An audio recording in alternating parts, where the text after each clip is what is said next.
Yellow, and we are live as qualifying comes to a halt with 3 minutes to spare, and we are live with the GTR challenge with a bit of lag as expected. How are we all doing? How are we all on this fine evening? Well, let me get myself set up.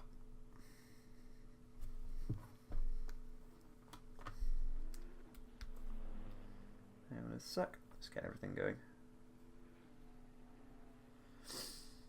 Wow. Cool, we're rolling. So yeah, everybody hop on in, get on pardon and get on going shortly. So we'll get our tower and everything set up.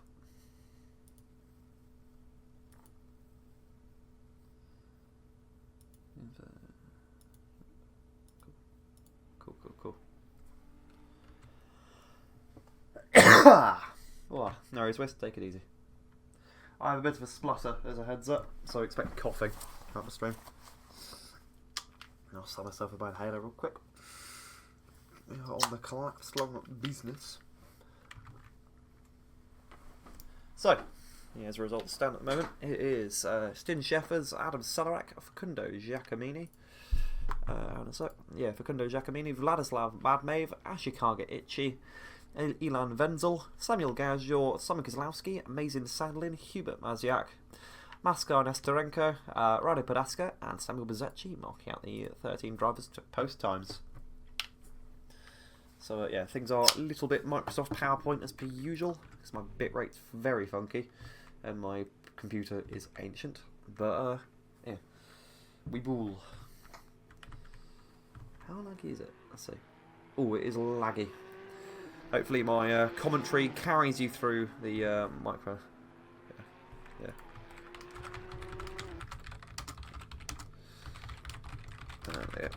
There you go. Cool. Yeah, both. Yeah, it's going to be a little bit Microsoft PowerPoint as per usual. Through a combination of my internet and my ancient computer. And yeah. Ooh, that is laggy, isn't it? Hang on a sec. Let's have a look. Hey, flames are everywhere. It's how's it going? Let's try window capture. See, that's better or worse. We'll let a car come by. I'll have a look. Jump on board with Facundo. Is that better or is that worse? Is that just? I think that's just about equal. Yeah, it's stuttering even worse. Hang on a sec. Yeah, we're gonna switch to a regular old screen capture, I think. Yellow. Hang on a sec. Oh, it's Jaden. How you doing, man? It's all good. Jaden has arrived. He's just getting himself set up. We've lost our screen. Lovely. I moved Jaden just in case he was waiting down. Yes, he is. Thank you. Cheers. Thank you. Cool. Bear with, because my PC has completely died. Oh god, it actually has. Oh god. Hang on. Yeah, there we go. There we go. Are we good? Are we good? What do you think? We're good. Hello. Hello. How are you doing? Hello. Oh god, my stream is I have a new headset. Lovely, you sound fantastic, but my stream is not looking fantastic. My stream is a Microsoft PowerPoint. Here we are actually on the Microsoft PowerPoint settings at the moment. Jaden, do you have any advice for streamers of getting a bloody screen to capture without lagging balls? Sorry, say that again. We have a bit of a lag issue on the stream. Hang on. There we go. Yes. Oh. I think we're looking a little bit better. Yeah, it's a little bit better. Is that a little bit better? Yeah, it is a standard bandit stream. Chris is spot on. My streams do look like Microsoft PowerPoint. So qualifying is coming to a halt. How are you doing, Jaden? I did oversleep a little bit, but otherwise it's fine. I'm here now. Lovely. I think I need to download some stuff. You need to download some skins and then pile on in. Yep, indeed. I think we might play the track. Oh, actually, I might have the track already. Yeah. Let's see. See, it was in the tracks bulk download. So, while Jaden's sorting that out, our lineup is Stin Sheffers P1 with a very impressive time that sets him a second ahead of the grid. Adam Celerek, P2, Facundo Giacomini, P3, and Vladislav Badmaev, P4, Ashikaga Ichi, P5, Ilan Wenzel, P6, Samuel Gergel, P7, Simon Kozlowski, P8, Mason Sandlin, P9, and Hubert Maziak, P10, with 3 poles rounding out the grid, or the top 10.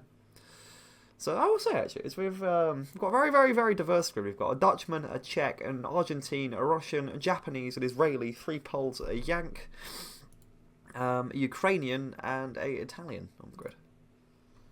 Yeah, always been pretty diverse, this grid, because I mean it's what we get because we have a lot of guys from Europe and Yeah. a lot of people in the Tokyo community previously that moved over to circuit that have all come from different backgrounds. So Yeah. you're never gonna get a lot of people. Yeah, even like me, I'm Australian. Like it's just a neat thing about being sim racing. You just get a lot of people from all across the world. Yeah, So we've got a lot of cool international folks. Oh, I'm a little bit congested, so I'm a little bit ill. So bear with That's any right. sort of dying noises that occur throughout the stream. that's fine. That's fine. Yeah. Okay, what we've got now is my actual lag being in-game lag. Fantastic. So Dre is Stin is he is on pole. Simon Kozlowski's car has randomly sustained damage.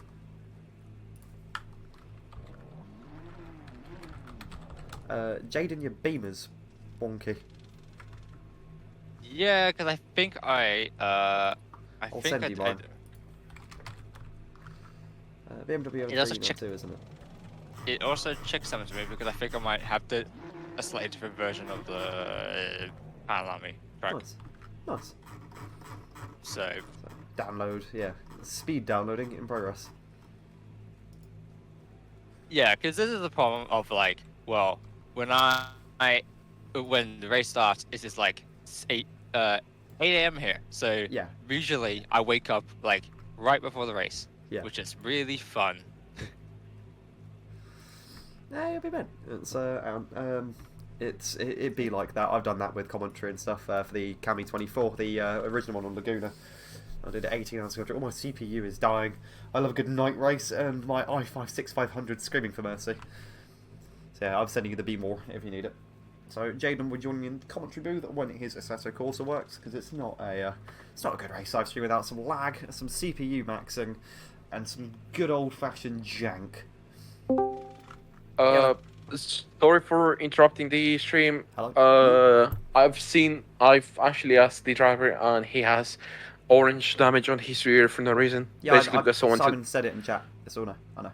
So There's I was nothing thinking. that can be done about that. No, I was considering. No, the issue is that he doesn't have any fault. So I was considering that maybe I could do 2 safety car laps, so he can actually go to repair. You've So got he could 15 repair and then seconds to rejoin. answer. No, there's no Okay. time. I mean, There's not. Steph, no. I can literally announce that. Steph, no, there's 10 seconds. No words. There's literally 10. That's not. It's yeah. There's Yeah. 10. Yeah, there might have been a bit of opportunity for take this, but I think at this point, yeah, it's difficult when we get to getting that close to the wire. Yeah. So it's understandable, honestly. Right.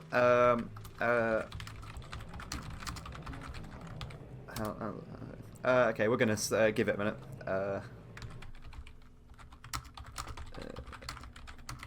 Let's repair form up. Slow formation up. Yep, good old fashioned stream lag. Yeah, there you go. Yeah. Yeah. Yeah. Yeah.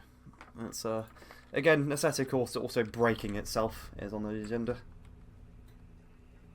Yeah, that was yeah. Fun times for everybody.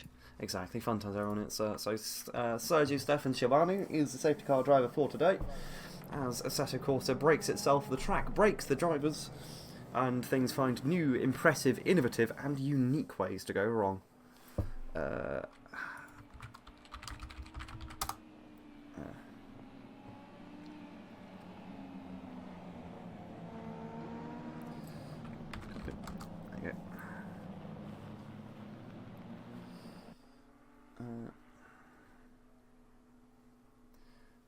So safety car is slowing up for a nice bit of Assetto Corsa Wabungus, as one can best describe it.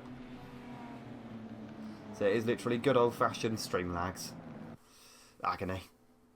Okay. Because I was about to hop onto stream just to see how it was looking. Yeah. That being said, for now it doesn't look too bad. So. Yeah, I've managed to get a setting that works a bit better, and actually the lag that you're seeing now is my actual game lagging. So Kozlowski and Podolska are closing in rapidly, and they're going to get themselves formed up. So, yeah.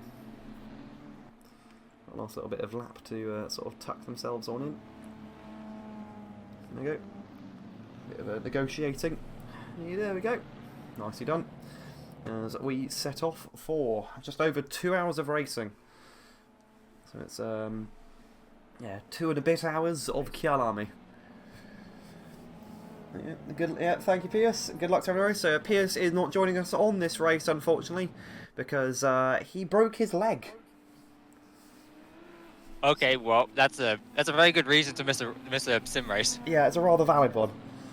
So yeah, it's good luck from the chat. Thank you very much, gentlemen. Good luck to the drivers, because it is going to be 2 hours. So the conditions for this race: 33 degrees ambient, and then 30 degrees ambient, sorry, and 38 degrees on the asphalt, which is being merciful given the fact the track can get upwards of about 50 degrees Celsius on that tarmac.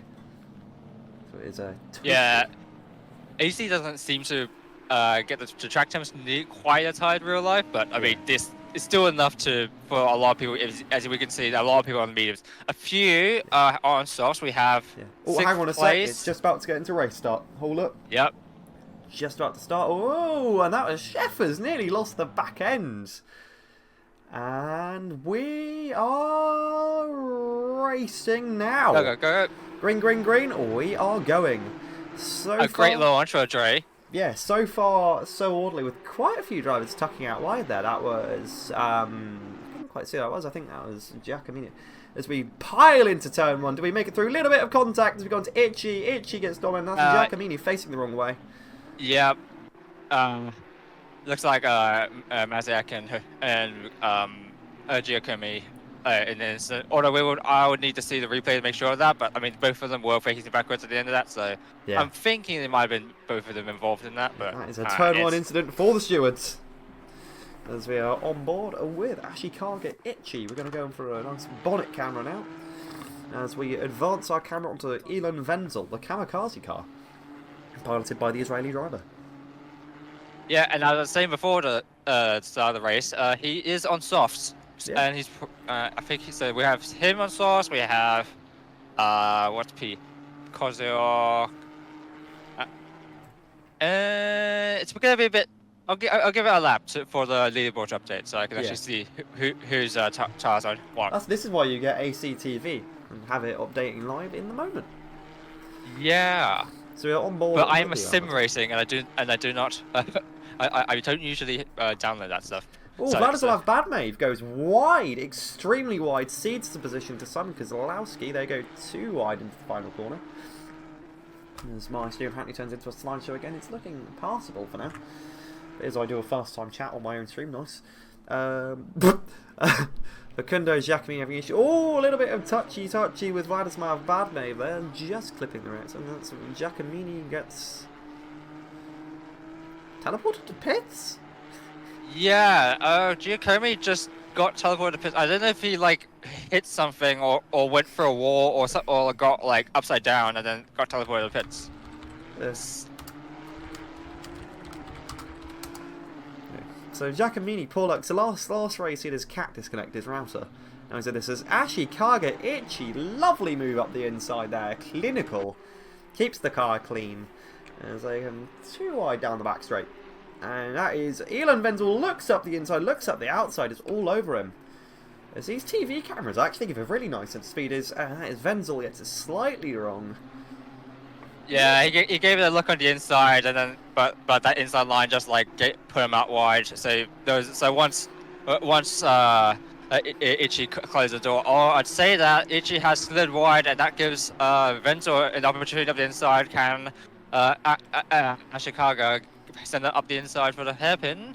Ooh, I will say, Kyalami's breeding some. They touch. Kyalami's breeding some quite interesting racing today.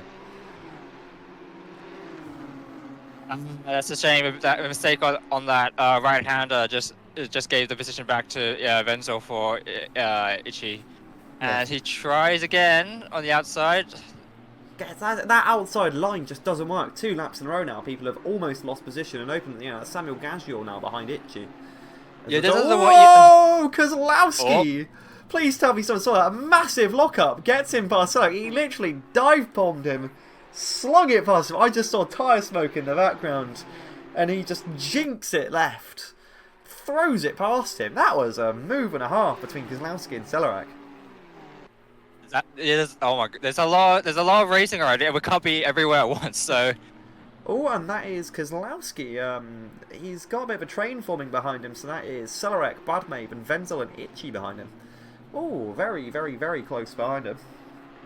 Screen froze is... Oh, the stream's looking... Flames Forever, I've got a copy of the stream running just to sort of check it. It's lagging, but it's running. Sorry, CPU screaming for mercy. Let's see what I can do in the background to alleviate sort of some stress of my computer. But the bad move has just gone off onto the grass. Oh, Venzo sends it the inside, gets the overlap, makes it. So now Venzo is in 4th. nice, good drive from the Israeli driver. As we let's get on board with. Let's have a look. Let's hop on board with Samuel Gaggior. Actually, let's hop on board with Hubert Maziak, because he's got a bit of a duel going on with Samuel Bazecchi, who has sustained massive damage to his rear aero.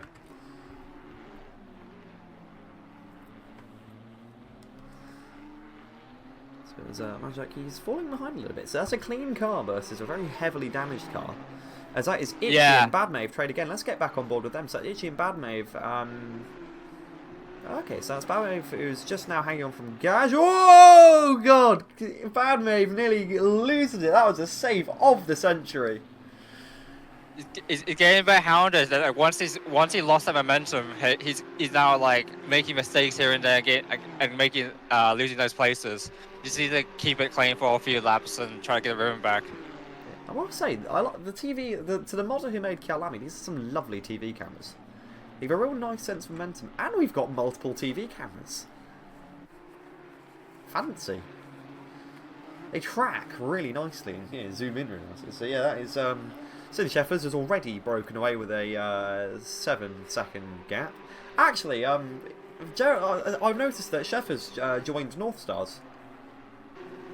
Oh yes, because the funny thing is he was in North Stars I think before, or was it a different team? I'm not sure.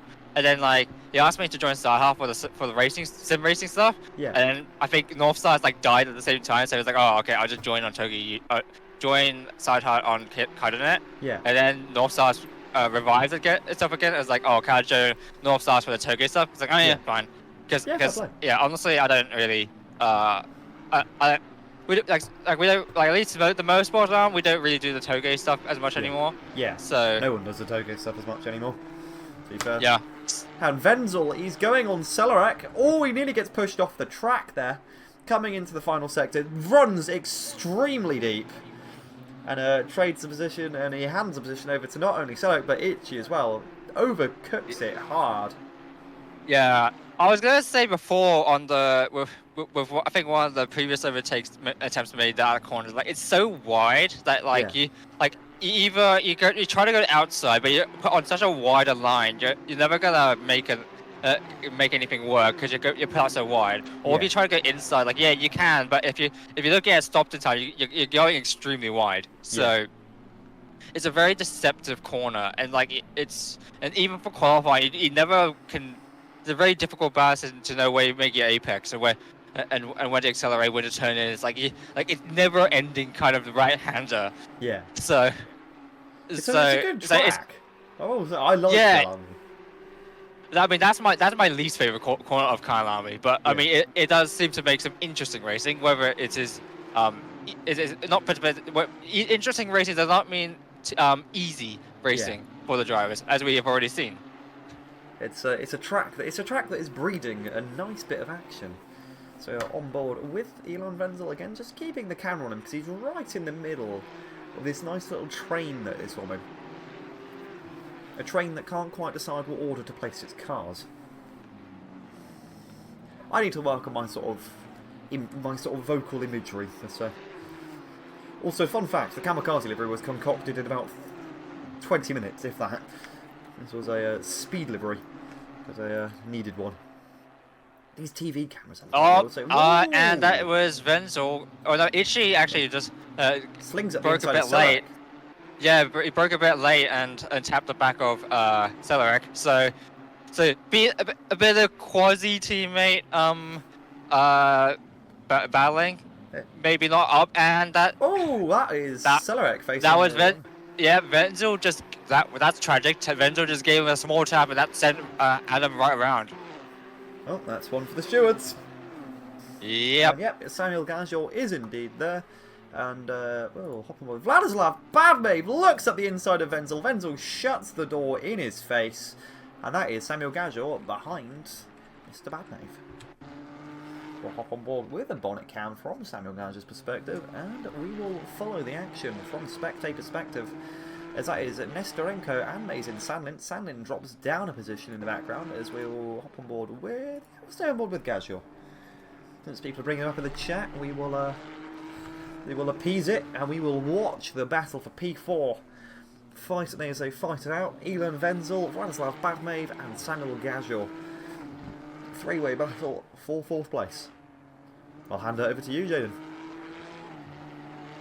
I mean, not much to say at the moment. It's like for the rest of the field, it is actually pretty spread out. So our closest battle is for 4th to 6th, and I think as long as if these guys keep it clean, it looks like they're going to be locked in a bit of an attrition fight. But they are close enough that one person might be close enough to make a dive, and this might open up more opportunities. Oh, Badmave gets an odd line. Like that one, for example. But I think Badmave trying to look for an opening in that corner. Of course, that like the moment you look for an opening in that corner, you open yourself up to a worse line elsewhere. So these three are gonna be in a bit of interesting position. Like Badmave's in the position of do I try to overtake or I risk Gajor making a pass, or do I or does Wenzel try to defend more does Wenzel defend more aggressively and does Gajor want to take every opportunity to attack Badmave but make him lose time, make them both lose time against Wenzel. So yeah. It's an interesting one. So we're going to hop on board with Radu Podaska briefly. It's just treading on behind Nestorenko and Sandlin. And actually, we'll hop back on board with Gajor as he closes it, brings it down to 3/10 in this nice little battle trio with Chicago Ichi up in the distance ahead. Looks like Badmave's making micro mistakes, like going off onto the grass, or also of course like breaking a bit late and going wide. So not quite close enough to make a move on Wenzel, which may indeed open up to a move from Gajor. Yeah. Nice little battle forming here. Three different drivers representing 3 different parties. And that is Badmave looking like he actually got that corner quite right this time and is closing in on Elon Wenzel. Brings it below 3/10 for the time being. They missed that apex, and that's what happens. I think that was the commentator's curse at work right there. I said he did a lovely line and opens himself up to Gajor near immediately. Yep, the moment you miss the apex and go on the grass, that's what happens. It's good. That's the thing I'm talking about with this freeway battle. It's gonna be a bit of a give and take situation. Yeah. It's that I will say Badmave really struggles with that. It's a very, very, very tough corner, but Badmave in particular, he's doing some really consistent laps and making some solid gains in places. But that last corner just appears to be his undoing. Yeah, because that curve went inside really unsells the car, but the problem also is that you need to take as much of the curb as you can without unsettling the car too much, so that you could get the line through the corner at the speed you're taking. And the thing is, So- these are heavy cars, so the moment you do that, it's about the equivalent of sort of hitting a missile with a hammer mid-flight and knocking it off course. Oh, that was yeah, that was some absolutely. light flashing from Gajor. Gajor's going in with everything he's got, even trying to psych him out a little bit into the corners. Yeah, This battle's Is it- tying up it- quite nicely. a bit of intimidation I play. Yeah. It's I've also just had just seen a note from Fizu, one of the marshals. Apparently, this is Sheffer's main track. This is home territory for Stin Sheffers. Yeah, I saw some of his practice times, and I was surprised by the pace he had. Like, I haven't been able to have a go around this track, so I don't. So, but I reckon his pace around this track could be very close to what I could achieve, or Yeah. even better. So That's that is a little bit of it was nicely held by Gajor. That corner, that corner exit is. And these cars are tricky. They're tricky cars, and these are really tricky conditions. And there's not even half a second between them as we come down the pit straight. yeah, it might be an Gajor looks up opportunity the into inside. Tier 1. Gajor, he considers it. Elon uses all of the track, no moving under braking, obviously, and he cuts across nicely, takes the racing line. And I think that might have been a little bit of a touch there from Badmave. I just saw the back end get a little bit of a nudge. He holds it nicely though, and tries keeping it too wide regardless. It did look like a touch on my end, but I mean, Ventil defended that really well. Like, broke at the just late enough to cover up a move, and also, and like while he was extremely wide from the apex, he got it slowed on that apex to Oh, hang on block. a sec. And they're saying that. Speaking of load on the apex, did he just see one position, two positions? That was two positions. There we go. Oh, If Badmave could get, if Badmave could get around the outside, but yeah, he backs out. Oh, and Venzel uses every inch of the track defending. Wow, and they're still on each other. What Yeah, a that's why battle. Badmave backed off Badmave backed off on that hairpin. Yeah. He's probably trying. I think he's reckoning pass somewhere down here. That's his weakest sector. That's his weakest corner. Will he pull it off? They've come into the final set now. God, the speed that they carry through these corners. It's not even just the speed; it's the G's. You can see just how they stick, just how they really, Red Bull ring because you've got all the straights. It is very much sort of formulaic tilt track. It is long straight into a hard corner. With this, it's just this constant winding assault on the car and the steering. Oh, contact!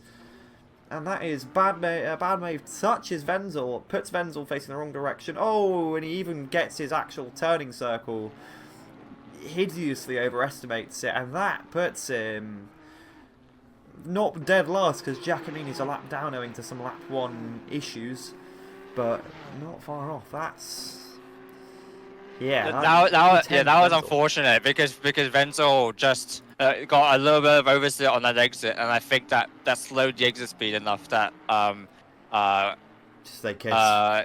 yeah, but also like we'll be up to the stewards to just figure out if they had fault. if there was ability to avoid it and or like too little margin for error to given so.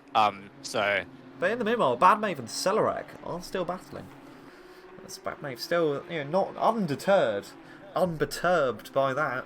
He is still going all Yeah, it over looks the like rear Adam's bumper of working Adam out. Celerec. Yeah, it looks like Adam got that opportunity to get past briefly, but yeah. He looks at the outside. What a move! He doesn't quite make it stick. There's almost. He does make it stick. He's keeping it. He's very much there. Celerec He got on the brakes. Yeah, he actually got on the brake. I didn't think he wants to be on that outside. Badmave is doing a fantastic job of making tonight's entertainment. He is just and he's exploring every inch of track limits to get himself all over the back end of Celerec. Celerec once more. I'm seeing a common theme here of him and busted headlights. He had his headlights smashed out last race, and he's had his headlights smashed out this race. Yeah. I mean, obviously, Celerec was spun out a few laps ago, so the fact he's worked his way back up to in front of Badmave is quite an achievement again. Yeah. But can he hold it? Is the question. His Mad Mave is... So, I was actually going to say, tyre strategy. What are we thinking?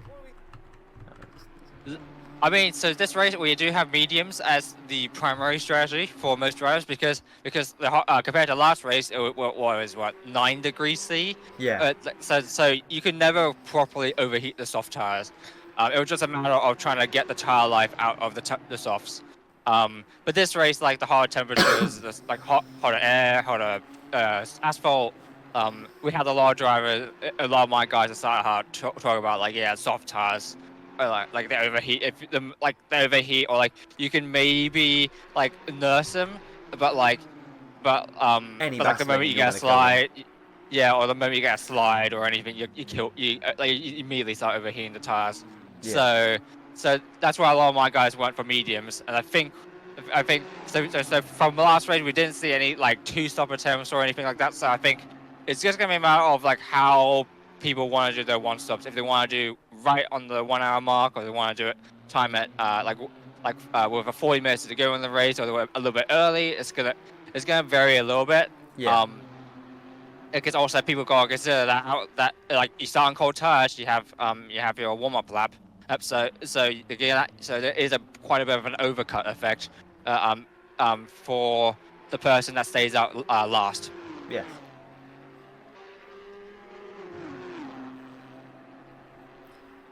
So we're going to hop on board with Itchy. Ashikaga Itchy has got themselves on the bumper of Samuel Gajor.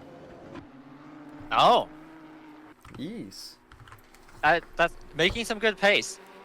That's some very serious pace, and Gajor's actually catching up on Itchy. Gajor's on a very good run. Yeah, so I think once these guys have released themselves from battle, I think they were able to get a little bit of a chance to just demonstrate their pace to catch up now. So Gajor is under threat because judging from the lap times, it's about Gajor had a bit of a bad lap last time at 43.2. So whereas Itchy had a 42.3. So we'll see how their sustained pace compares, but I think it's gonna be really interesting. Yeah, because the other thing is Kozlowski's capable of really good 1-lap pace, and then capable of repeating that 1-lap pace consistently.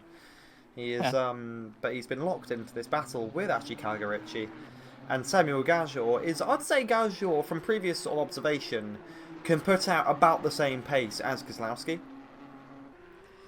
So it's going to be interesting, methinks. Yeah, but I'm already looking at live time again, and he's gonna set a 42.3 for Gajor. So wow, yeah, 42.3. That is a second quicker than the 2 cars in front.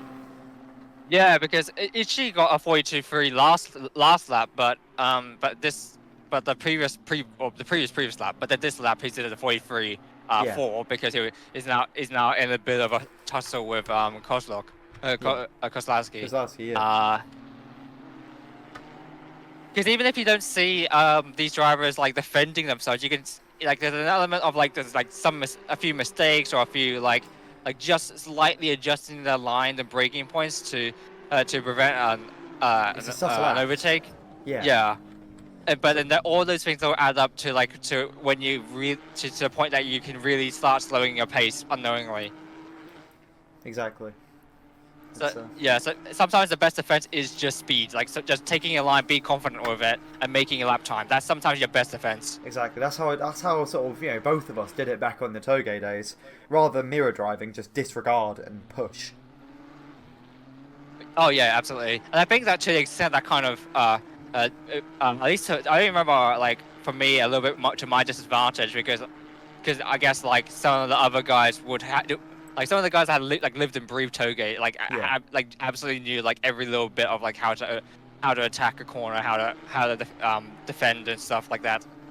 Whereas I think I never had that ability on the Toge, much more so on the circuit, but not on the Toge. You're insanely quick on Toge, regardless. Yeah, but and of course even then my pace on Toge could only go so far without also needing more time on Toge to practice. Exactly. Compared to other guys that just live and breathe people like time Dangalf, for example, Yep. And Itchy, I think, is looking up the inside, so we come into whoa, lunge of the century. Shuts the door. holds it. Yep. Textbook move, but it's Oh, gonna he's be going sideways. He's sideways. He touches Kozlowski. Oh my! How did that not turn into a pile-up? Wow. That was a little bit. I think Itchy just got the car pitched in a bit too aggressively on that one. Like maybe tap the brakes a bit more to turn it more aggressively, and then the rear let go. That was the mother of all saves. I'm gonna hop on board with Vladislav Badmev because the battle for P5 rages on. He's still 3/10 behind him, and no show of mercy on neither Silarek nor the tyres. Oh yeah, they must have been battling all this time, but they're still Yep. locked in battle. Exactly. I will say Giacomini, he's managed to gain 20 seconds of pace on Maziak in the last sort of 15 minutes. Yeah, but it looks like Facundo is a lap down, unfortunately, because of whatever incident happened. Do you know what I think teleported happened? I think he got blanket crofted. Oh. I think he got blank Croft GT86 cupped, where he just got merged into the terrain and got pinged into one. That is Bezzecchi and Wenzel. Ilan Wenzel, P11 is Bezzecchi with that absolutely annihilated rear spoiler. Pushes past him with ease. Ouch. So we hop back on board with Badmave. He's exploring a move. He's looking at the outside into T1. Has he got the momentum? Actually, he has. I think Adam just left the throttle. I think he's seeing that he doesn't have the pace leading up front. Yeah. So he might be letting Badmay through to give him some breathing room. Yeah, and just work with him, save his tyres, and use the slipstream. Because I guess dirty air isn't too huge an issue with these things. Yeah, I think unfortunately, like, we'll just have to see how Adam is now in clean air without having to defend. But yeah, he seems to be struggling a little bit more in this opening stint, being having a lot of bows around him. So I don't really know how his car and tires are doing now. Probably not in the most optimal condition compared to other guys that can push in clean air. His car's so smashed in, his headlights don't work. Yeah. That must be fun to be sort of driving. No headlights.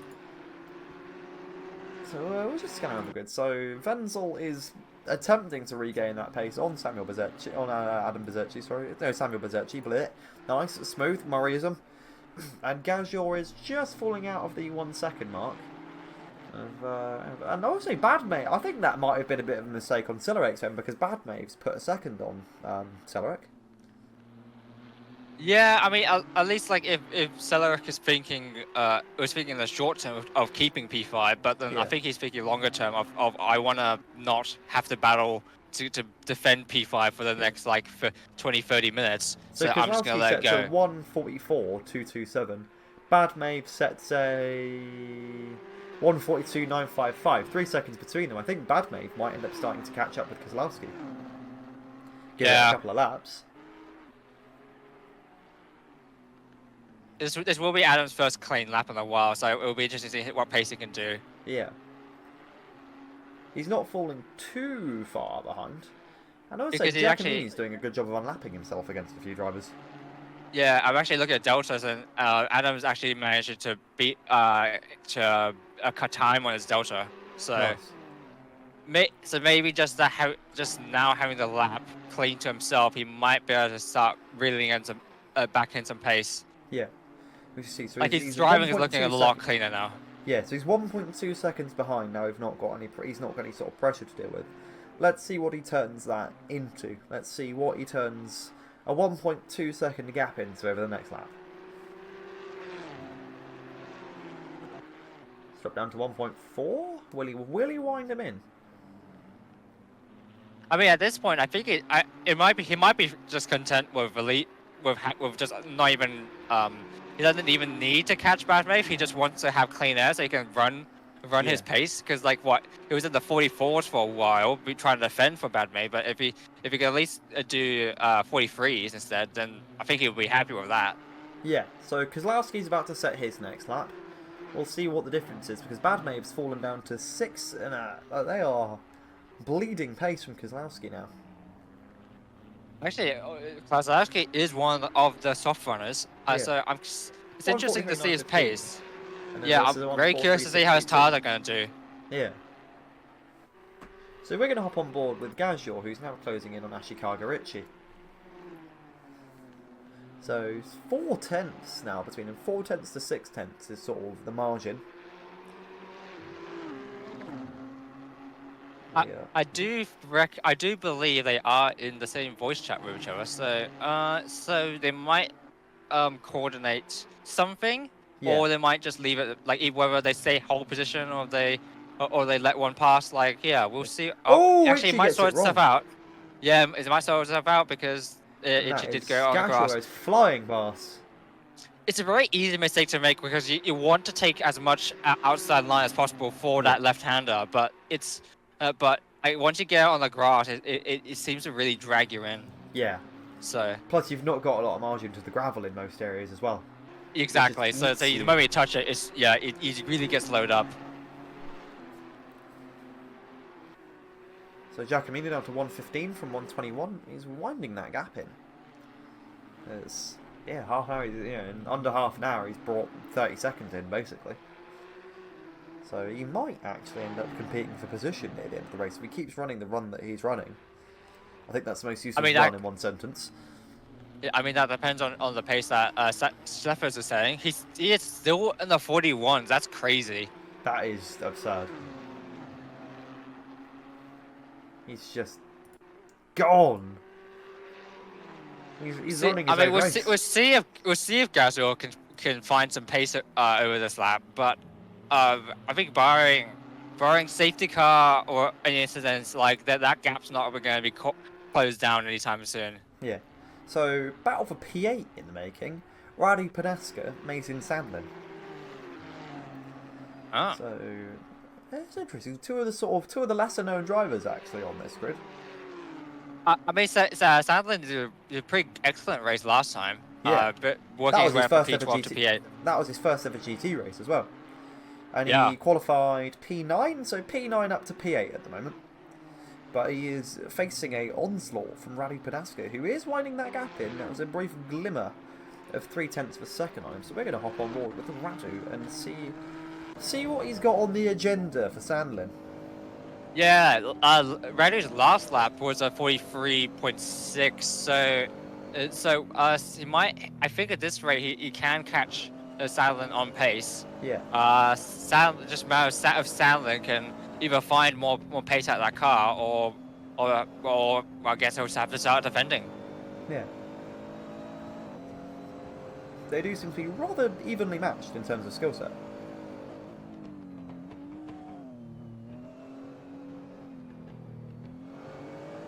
I'm intrigued as to what that line from Pedeska was. That was very on-off with the throttle. He couldn't quite make it up. Yeah, I think he got on the throttle a bit too early because he had to get off the throttle to try to make the corner. So he did lose like a few attempts there. Well, you can see how much he has to fight the car through corner exit. It's such a tricky corner. Yeah. And a bit of counter steer through there and everything. I think that's what the temperature is just doing to these cars. The temperature in the track is just absolutely nailing those tyres. Yeah, like the mediums definitely don't heat up nearly as much as what the softs would have, but yeah, aggressive driving is gonna still wear down these tires and like lose you more time than trying to keep it straight like some of the top guys are doing. Yeah, and also the thing is, Kyalami is not particularly kind track to tyres. You're spending a lot of time putting those tyres onto load. There's only 2 real sort of straightaways. The rest of it is just pure corners. Yep.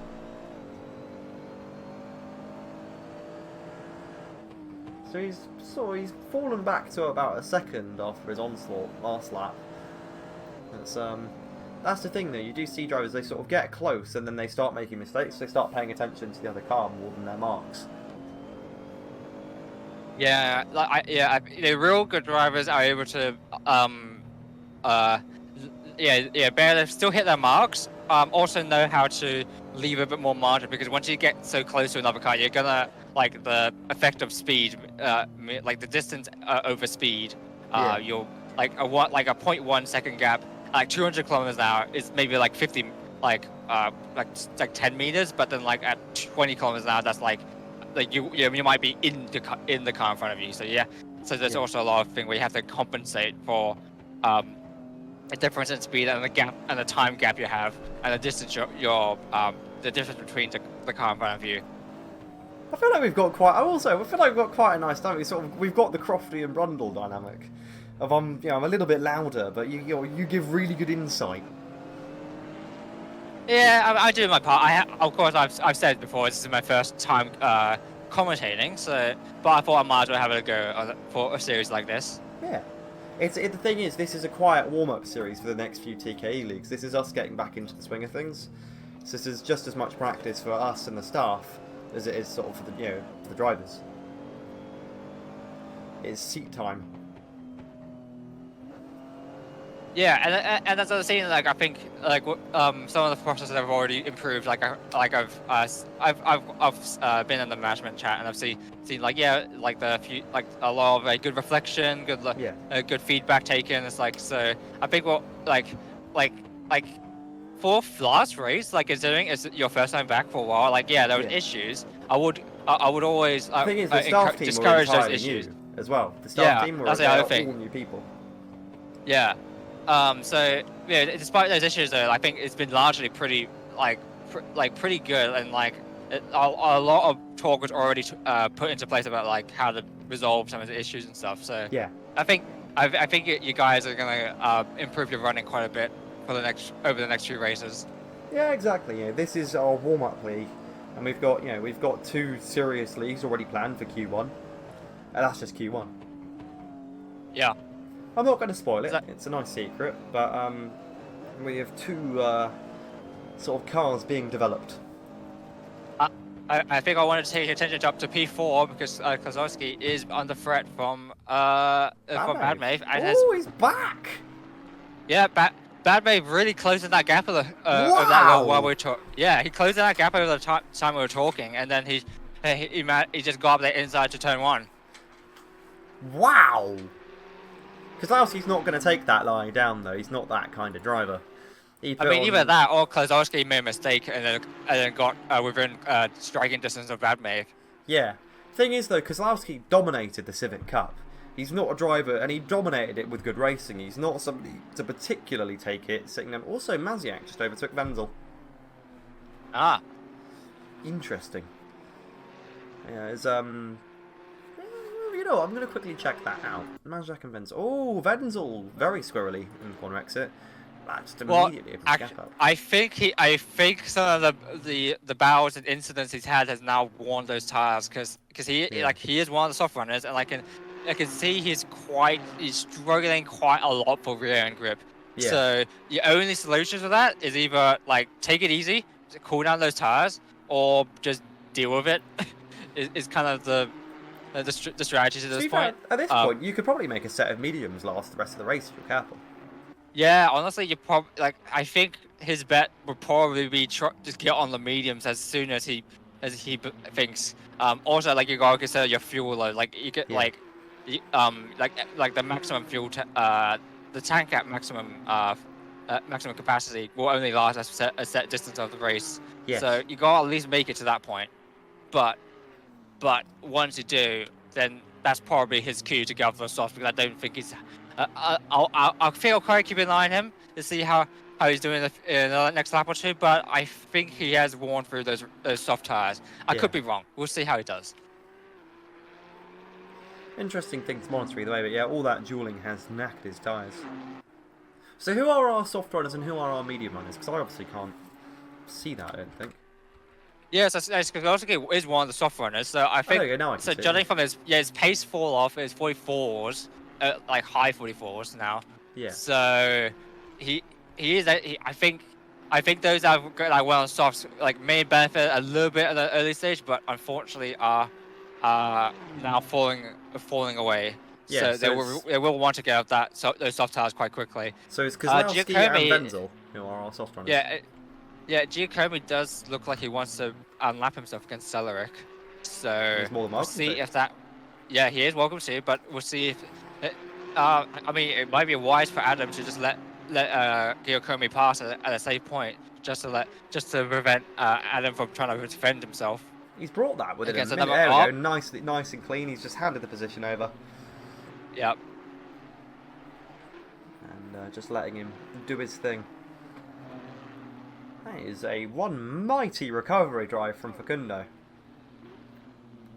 Yeah, but unfortunately, just a lot of distance to make up. So he will really need a bet on a safety car to even get a chance of getting back to the tail end of the field again. Yeah. The thing is, though, there's quite forgiving runoff with Kyalami. So Yeah. it's quite hard to indeed. wreck. Yeah. Yeah. To be fair, though, there are some, the concrete walls on the longer straights, sort of turn 4, turn 5 sort of territory. I think there is some. If you came in too hot, there would be potential to ruin your engine. Yeah, like if there's a few places, like if you touch the grass on the outside, try a bit too greedy with how far you go out to the outside. Then like if you clip a wheel on the grass, then you could be really sent right up into the shadow realm. What I think you've just done is you've given every budding esport driver watching this some good advice. Don't touch grass. Oh yes, yeah, that's a. Don't touch grass, please, because a sim has a flaw in it that should have probably been fixed many years ago. Yes. Ladies and gentlemen, don't touch grass. Oh dear. If people don't know what we're talking about, we're referring to the iRacing incident of people touching the grass to cool down their tires. Actually, fun fact though, I did learn that somebody did try this in an IMSA race because it was wet. Yeah, didn't they pull it off, didn't they? Yeah, it was wet. I don't know if it was qualifying or race or practice, but it was wet. It was a bit of a dry line. Also, hang on a sec. Celerek and Kozlowski are dueling, so Facundo unlaps himself, and that is Celerek and Kozlowski bumper to bumper to bumper. With the battle for P5 nice. and P13 involved, and P13 is leaving the scene, not interested at all in the battle going on, and Facundo is free to unlap himself as all too wide turn 2, both of them very hot in there, managed to get on the apex as they are riding each other's sort of quarters, as Kozlowski holds P5 for the time being. Yeah, but it's only up for now because I think those softs are going to really struggle for the next few minutes until he can get to a pit stop. Yeah, because Kozlowski's softs must be absolutely finished at this point. 38 yeah, I mean, degrees you can see him on the pace. Yeah.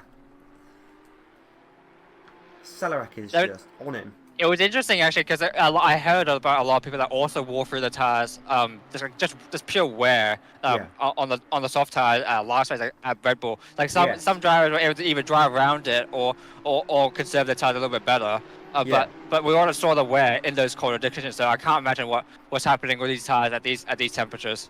2 hours is quite an interesting race length because there is some strategy. Yeah, there's just the right amount of strategy where people can't just make mediums last forever. It is such a sort of Goldilocks zone of length where your tyre choice is, it's meaningful anyway, but it's particularly meaningful. Oh yeah, absolutely, yeah. Celerek 3/10, 4/10 on Kozlowski. It's a little bit of a slide from Celerek there. So I think Celerek's mediums through all that dueling that he's done, and obviously the damage he's sustained, where he's got less downforce and more drag. I think he's having to work that a little bit harder with his tyres as well. I think the interesting thing is that every time I see him on the back of another car, it's like when he's in clean air, he's able to drive a line that's very smooth, but keeps the rear end in check. Like it doesn't rely on rear traction to make up the speed as much. But once he's I think he's starting to slow up a little bit more on these apexes and stuff. He's having to rely on the floor a little bit more, and he's now finding traction a bit more. Yeah, you can see his back end kick out through turn 2. Yeah, this was happened. This is what I at least observed from when I observed him previously when he was in previous battles. Of course, now he's he seems to get to slide that rear end out a little bit more once he's behind another car, whether due to dirty air or different lines or like his concentration or stuff or driving style or stuff like that. Yeah. Yeah.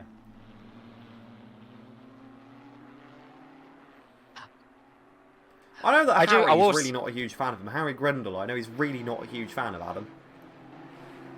Oh, is he not? No, he's strongly. What's my boy done to him? I think there's... Oh, Celeric saves that. Yeah. I know there's some animosity over some. To be fair, Celeric, what? That set him up. A bit of tail end action coming to heaven. I think Kozlowski just went super wide on that hairpin and. All off track, Kozlowski, both of them opposing into the track, into the final sector. There is almost a crossover. The Mazda CX-5 is almost born. Itchy and Gazyor trade. Again. And that is Celeric. Celeric pits first. He blinks first. In the Mexican standoff between them. That is...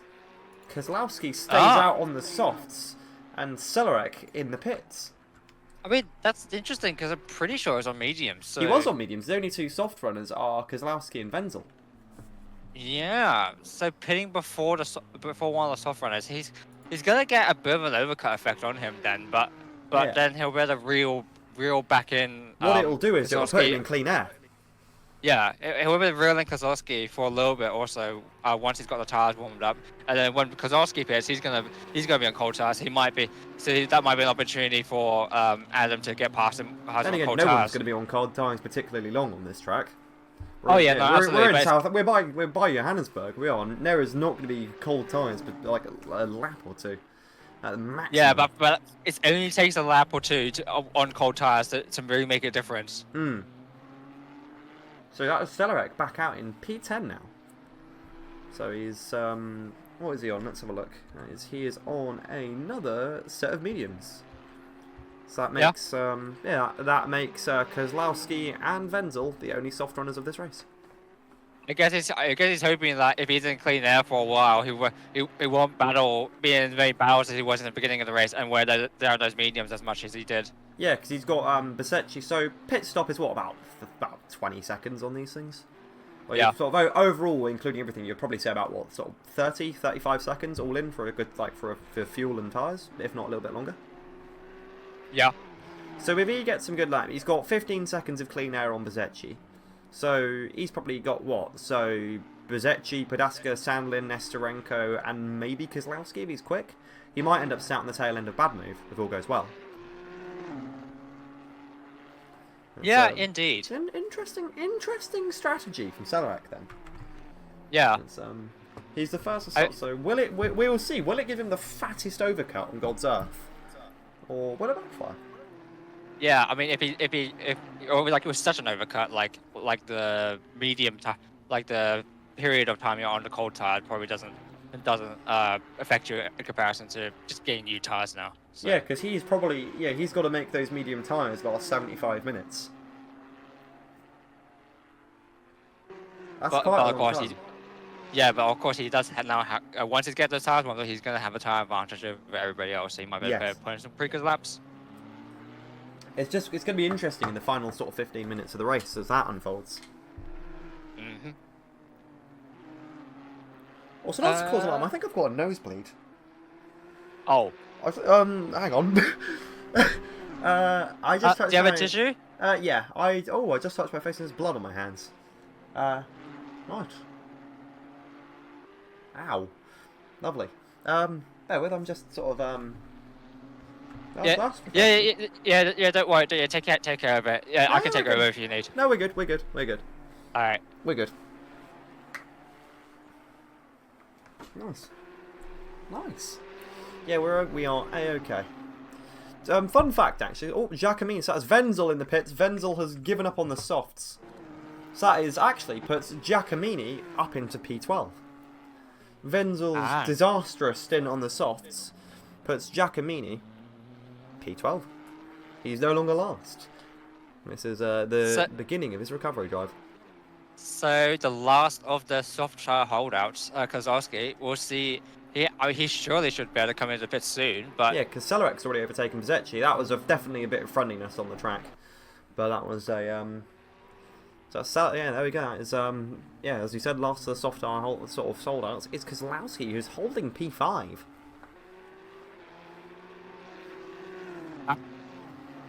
So immediately, Adam sets a 42.6. So already better than his pace any time this race. So He's just about half a second off qualifying pace now. yeah. And that's just the first lap, so you can probably find even more pace. I think this is going to be crucial though, because he can't push too hard, because considering he's going to have to hold those tires for longer than anybody else. Exactly. I guess in the last sort of 15 minutes, he'll just might have to just defend if he's not put a substantial gap. But he will, he will have through sort of Celorak has given him a hand up. But through the rest of the grid, he's got so again 35-second advantage. And there's no one else ahead of him that's boxed yet. So he's got Podaska. You probably get Podaska, Sandlin, Nestorenko, maybe Kozlowski on the overcut. I will say actually, Kozlowski has actually gained a bit of a. He's opened up the gap.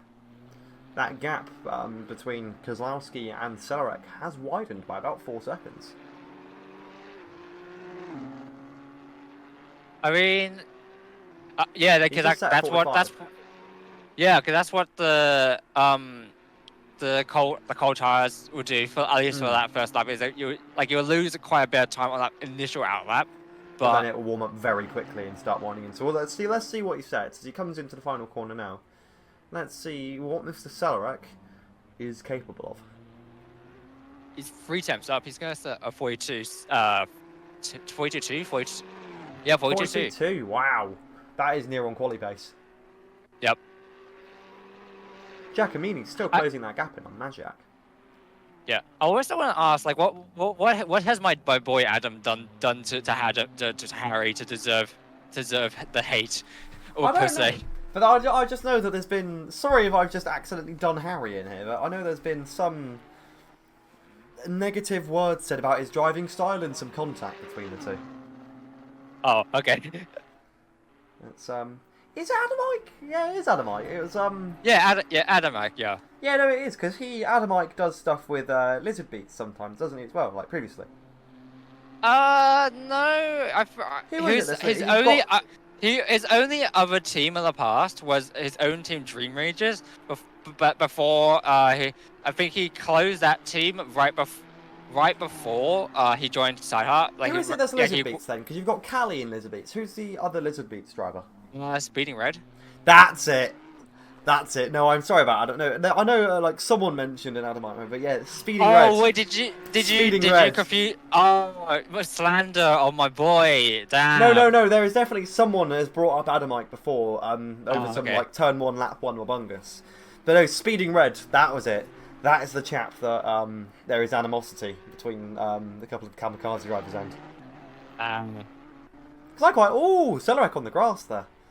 It's a bit of a shame. Adam was about like 5 times up, so he actually could have been saying 41s like Kozlowski pits. Had been doing. There we go. Kozlowski pits. Celorak past Kozlowski, so he's got the overcut on the driver that he's battling. Ah. Interesting. I wonder if the damage repair time might come into play a bit more as well. Yeah. But also like 3 seconds per lap is pretty significant. Yeah, that is the Celorak's overcut. It's successful. There's nobody in front of Celorak that hasn't, has boxed. So yeah, Robert Adams undercut really. Yeah, undercut. Yeah, sorry. Yeah. That is. Oh, and that is the end of Magic, I believe. Internet. Well, yeah, I don't know if that was a retirement or just a disconnect. If he reconnects, then well, he's free to continue. Yeah.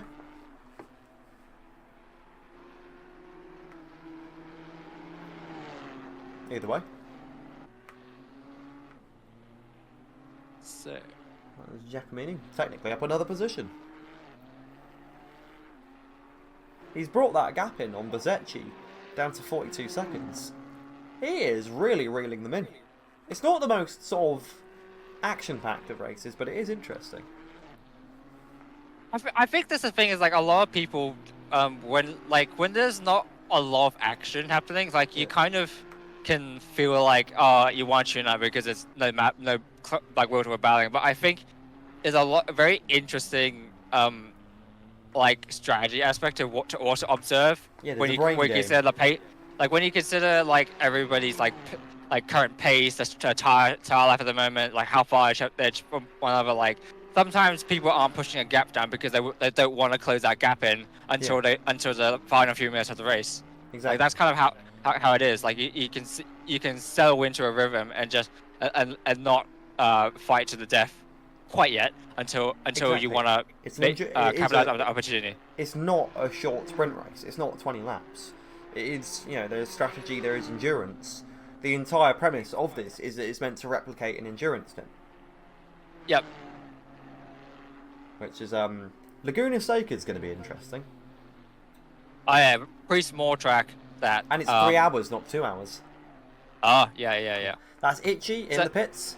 So now we're going to see where sort of Cellarex, you know, where Cellarex sort of he's got half of the track to get through. We're going to see where Itchy comes out versus Cellarex. So Itchy's still boxed. There we go. That was a rage quit from that was Magic. That was a rage quit. Yeah. Hope he has a better race next time. Hopefully, hopefully he can feel happy to stay in. Yeah. Turn one shafting that sort of damaged his car and affected his race quite substantially. Yeah, I think that was the one that it might have involved Facundo, or might have been like an after effect. We don't. Yeah. We won't be sure until we see after the race. Yeah. So where is Cellarex closing in on Podasca? So Itchy's down in P4, but back active. Okay. So that gap, where is Adam at the moment? He is P8, and he'll be closing in on. Also, Cellarex is the most broadcasted vehicle in this race. He's just been what the camera has been looking at this entire time, as he closes in on Radu Podasca, P7. Second and a half between them, set to close.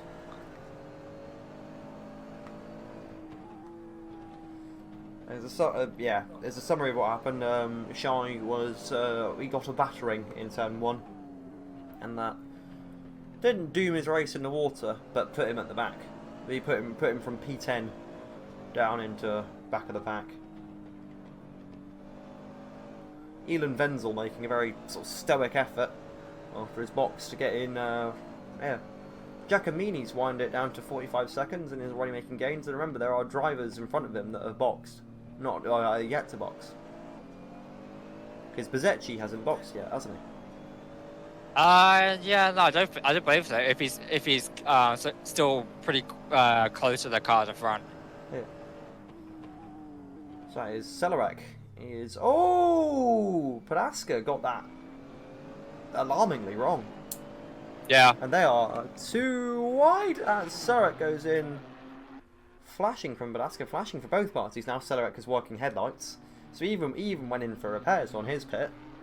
That is him ahead of Radu Podasca, with Mason standing up ahead, P6. So what is the gap to the car in front?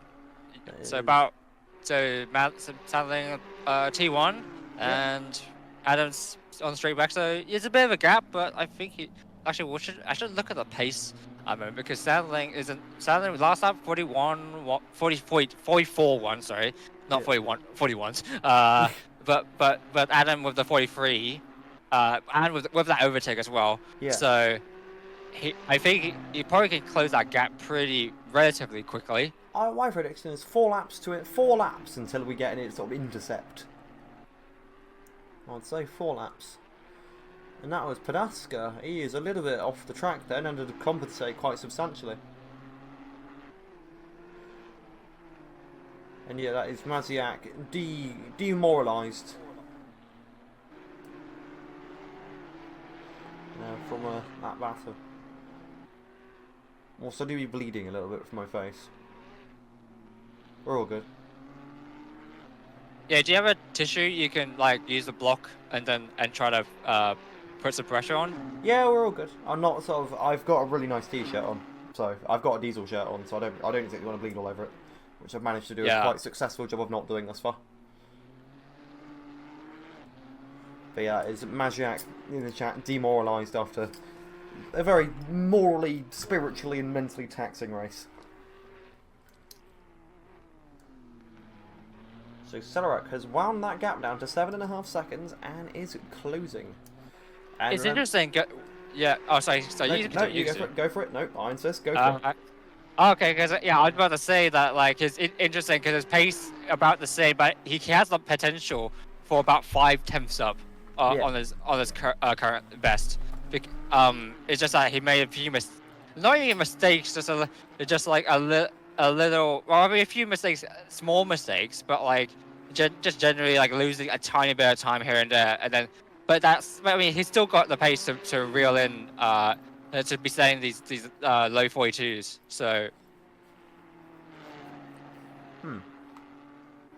6.8 seconds now, and closing.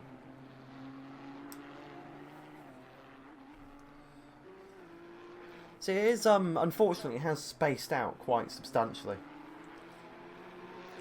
I mean, but that's kind of inevitable when we've gone 50% race distance so Yeah.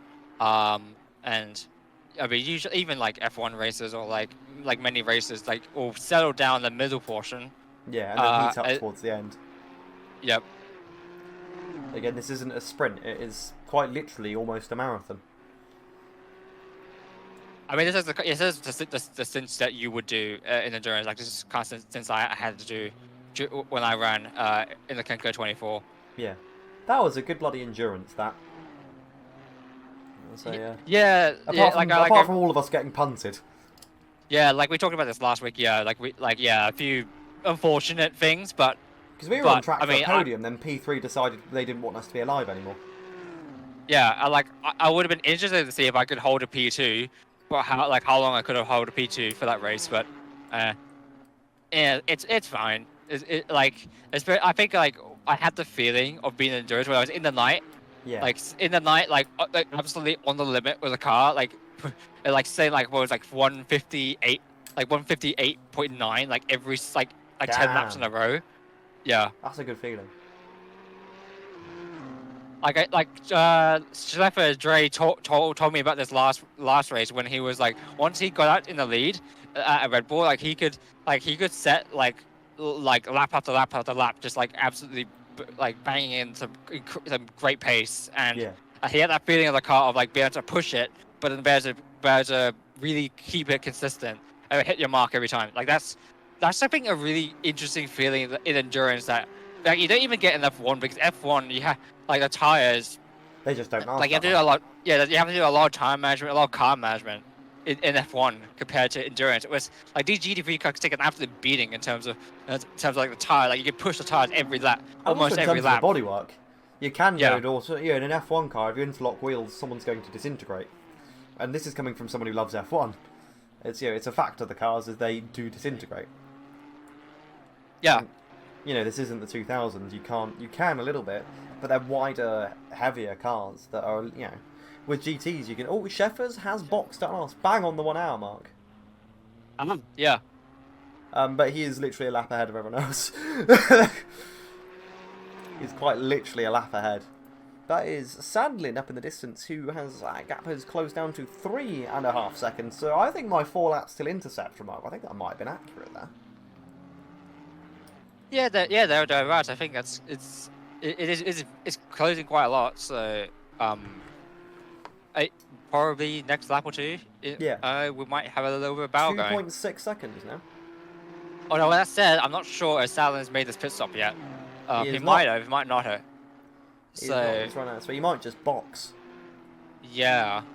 I would say Kozlowski seems to be closing in on Radu Panaska. So Kozlowski, he is on the mediums now, so Kozlowski has had enough of the softs, and he's seeking to recover his losses. He's become part of the Civil Recovery Service, and he is recovering losses as he's brought it to half a second behind Radu Panaska in P8. So we shall see what this looks. Oh, Radu Panaska launches it airborne off the curbs. And that is Sheffers. And that is Kozlowski goes flying past Panaska. Hang on. Panaska seems to be slowing up quite substantially. And Gasol is just coming out of the pits, so we'll see where is put out. And that's Giacomini who's just pit, and Wenzel who's just come out of the pits. So that's Giacomini and Wenzel who have traded now. As Salarak goes on the Salon. That's Nestorenko coming past. He is the longest of the runners now.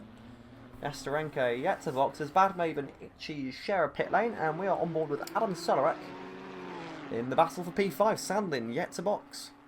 So Nestorenko, Nestoresco and Sandlin are the last of the runners on these current tyres. I know racing isn't meant to be relaxing, but this is the most relaxing bit of commentary that I've done. No, I mean, honestly, like, you can, like, racing is a thing that, like when you don't have the intensity of racing happening, it's like, both as a driver and as a spectator, it can be a very calming thing. Like, I've been to races, and honestly, just having the cars, like, racing past it, it's like, it's honestly soothing. kind of soothing. Yeah. Exactly. I love how you have the exact same word that comes by, just soothing.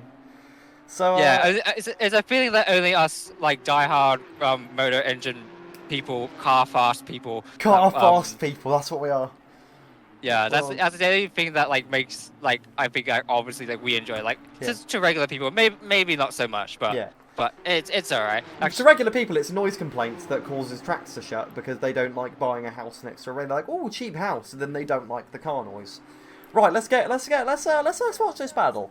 So Mason Sandlin, there's a little bit of a gap up the inside, and Adam Solek makes his way through. However, Ashikaga Itchy and Radu and that is Sam Kozlowski and Ashikaga Itchy with a little bit of blue flag spattered in from Stin Sheffers. And there's not much they can hear against. There's a battle going on, and Sheffers has ended up behind it. And that's gonna be it. So there we go, Nestorenko in the pits. So Mason Sandlin is the last of the runners, holding P5 on those mediums. Those poor mediums. I've just looked at Schlepper's best lap. That was a 40.4. His best lap. God.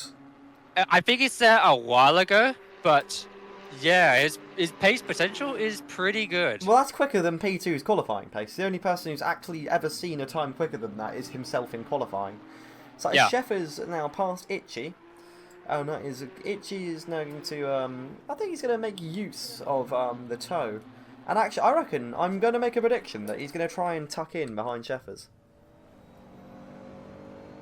Stin is indeed Sheffering in the front. Sheffering probably is a connotation that I'm oblivious to, and I've probably just offended someone in someone somewhere. Sheffering. Sheffering. Let me give it a Google before we get delisted. obliterate us. Yes. Yeah. Sheffering. And there we go, and that's Kozlowski yielding. So we are now in a free fire zone between Simon Kozlowski and Ashikaga Itchy. Itchy looks up the inside, looks up the outside as we come into the hairpin. Oh, what are we going to see? Are we going to see a position trade? We see Simon is making him work for it, forces him in the long way around. And there we go, it's Itchy going still very much interested. Listen, 2 tenths behind him. Is Sheffering a bad word that's going to get me taken off Twitch? Negative, at least from what I can find.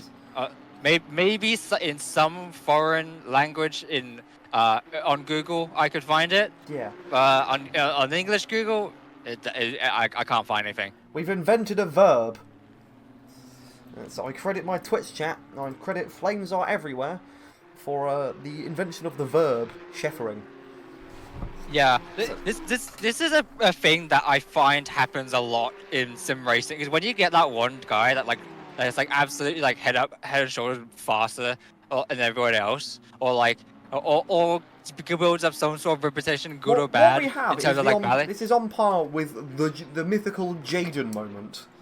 Yes, Jaden moment. Like this is the thing. Like I had this coined. From my days racing in CRS. Yeah, this was and the GT86 Cup as well.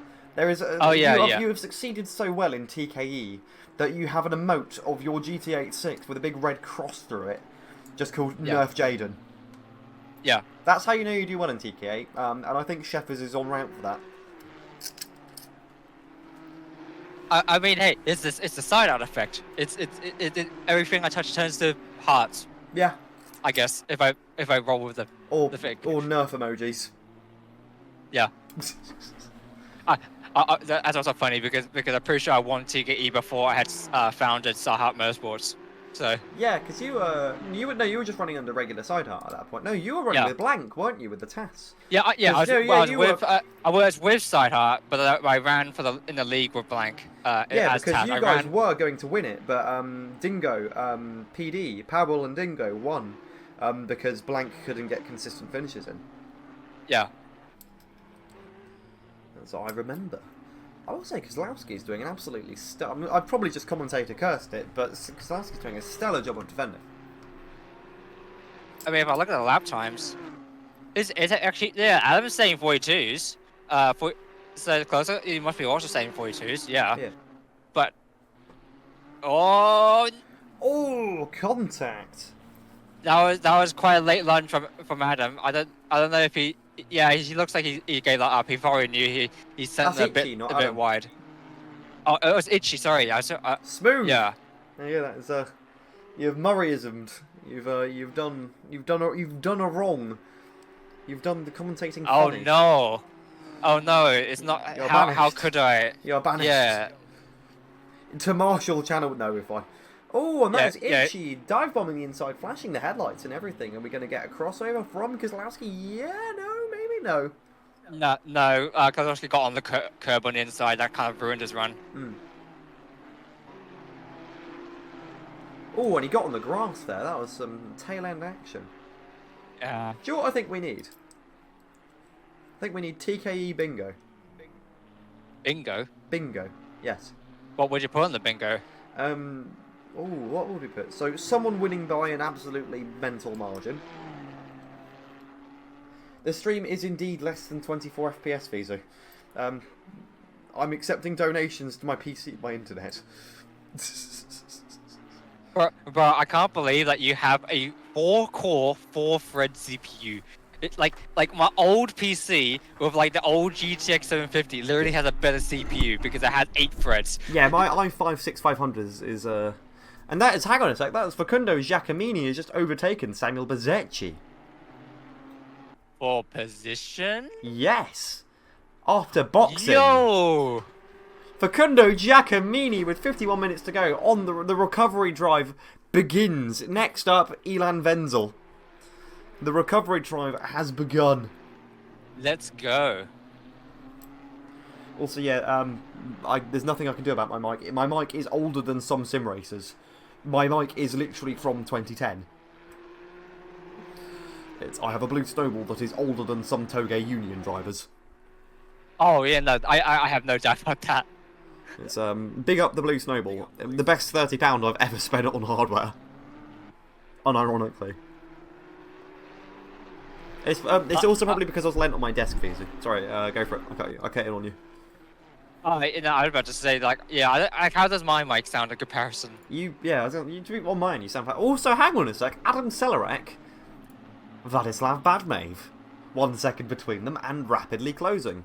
We have a battle for the podium in the oven. And a lap car in front, and that is a Sideheart car. I will honestly say I do not encourage severe holding up. Am I sensing some slight bias in the commentating booth? No, I'm saying I am against this. But to a severe degree. But I'm expecting a but. A little bit of that. I suspect there is a little bit of impediment going on from a lapped vehicle. It's just a moment. Is that a failure? Yeah. Is that a failure to adhere to blue flags that I am witnessing? No, I didn't see a blue flag message come up until. No, yeah, no, that wasn't until. Yeah, no, it's. I mean, if anything, he might actually let me hold up his teammates. So. Yeah. To be fair, he is now. Yeah. It's funny. It's great. For those unaware, Jaden is the leader of Sideheart. The uninitiated, for those who have been living under a rock. Yeah, so I'm only joking when I say I'll have Samuel hold up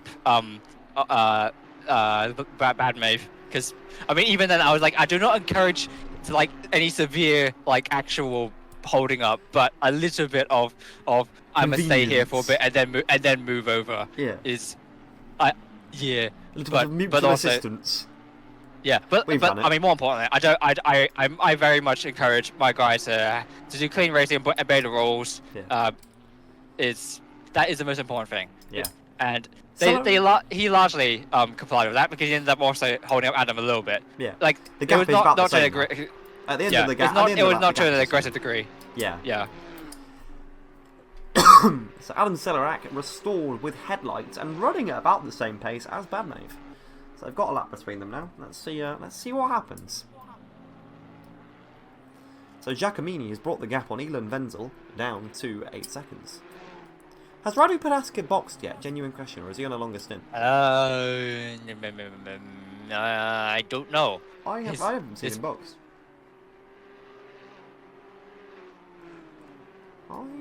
Who knows? I mean, if he has to box, he literally has to box in the next like 5-10 minutes because I think the fuel runs out. Yeah. After that point. So if he just continues past that point, then we know he's boxed. That was a fantastic finish, actually. The Coast to Coast Championship, Road America. When Liam Rodzitis ran out of fuel on the final straight and went from 4th to 7th. That was he literally ran out of fuel on the approach to the start-finish line. Damn. Agony. So he is closing the gap to 1.1 seconds now. He is winding, slowly but surely, sort of reeling him in. Again, Adam Celerak is the most sort of viewed car of this entire stream. And is he going to get it down under a second within this lap? We shall come into the final corner. And it is looking like Adam Celerak is entering striking distance of Vladislav Badmave. There are 46 minutes to go.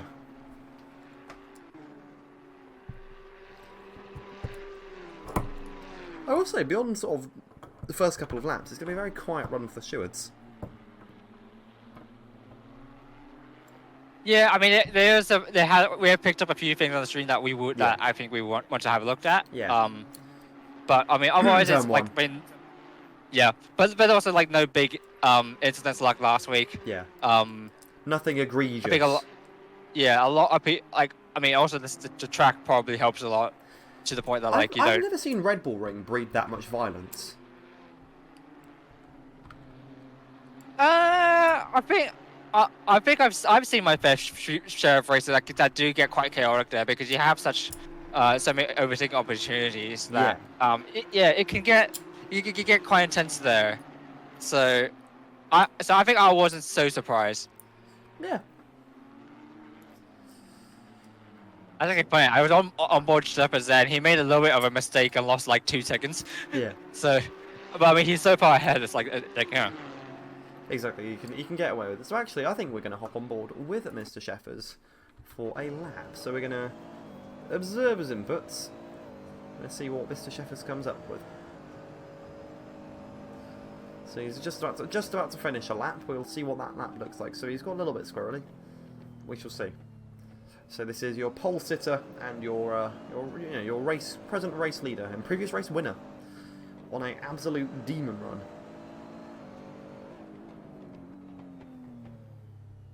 And that is Giacomini. Wenzel is actually, I think he's closing in on Radu Padaska to some degree, on the quest to be the best of the rest. Yeah, post-race interviews will be open if anyone's down. So yeah, I will say. I mean, so go for it. Sorry, I was about to say like I was presuming that people in the race are listening to the stream, but yes. Oh, it'll be said in chat, and yeah, people will be poked ample. Yeah, it's not the most eventful, but it's been a quite strategic one. With some good recovery drives in the works. So that's Giacomini who's brought it down to under 13 seconds on Elon Wenzel. No safety cars or nothing yet.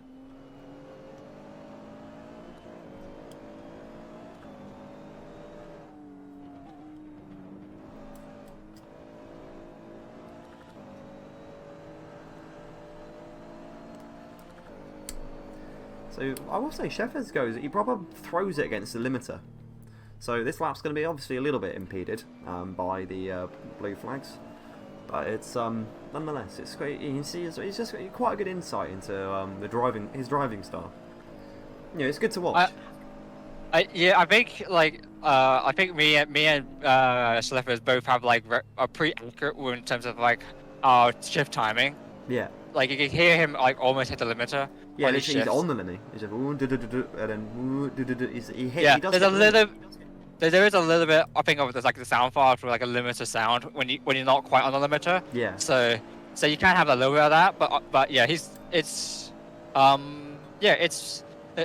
like what I think you can get a lot. It's interesting. I think when you see how us like how we drive in terms of like how our shift timing is, how our turn, and how photo application is. Yeah. Yeah, it's Yeah, it's he is indeed lapping people, to answer the chat. Yes, basically. So Ashikaga Ichi is actually closing in on Mazin Sandlin for the battle for P5 is in the oven. As Adam Sellerik has actually dropped back a little bit, he's fallen 2 seconds behind Badmate. I think he's just trying to keep his window, keep his window nice and clean, his air nice and clean, his window nice and open. As that is Giacomini closing the gap on Wenzel, and that's Wenzel actually closing the gap on Padaska. Wenzel running some good laps now. Yeah, that's that spin, that soft stint, kind of lost him quite a lot of time, but I think now he's able to make that recovery. As Wansley said, it's not Jova, but we are so back, and that is Mazin Sandlin going wide. He just gets out of the way. I think he just knows he doesn't have the pace. Yeah. Yeah. So I believe everybody has boxed at this point. And Mazin Sandlin has shifted out of the way. And are we going to witness a battle between Mazin Sandlin and Ashikaga Richie? He does look up the outside there for a moment. And he looks at the inside.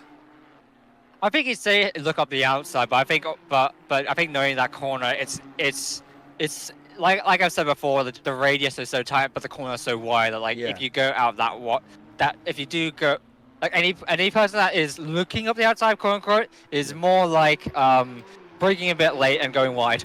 Any deviation from the racing line is punished harshly. Yeah. Wenzel is still closing in on Ruddy Padaska, so we might see a P9 battle emerge soon, TM. But yeah, Sandlin does not have the pace of Ichi, and is smoked.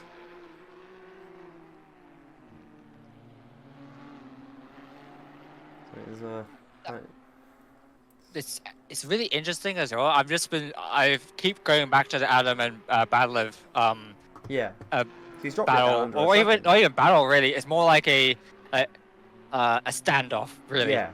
Like just keeping that gap, like that gap hasn't been widened that much, but hasn't really closed down either. It's a bit of a standoff. Yeah.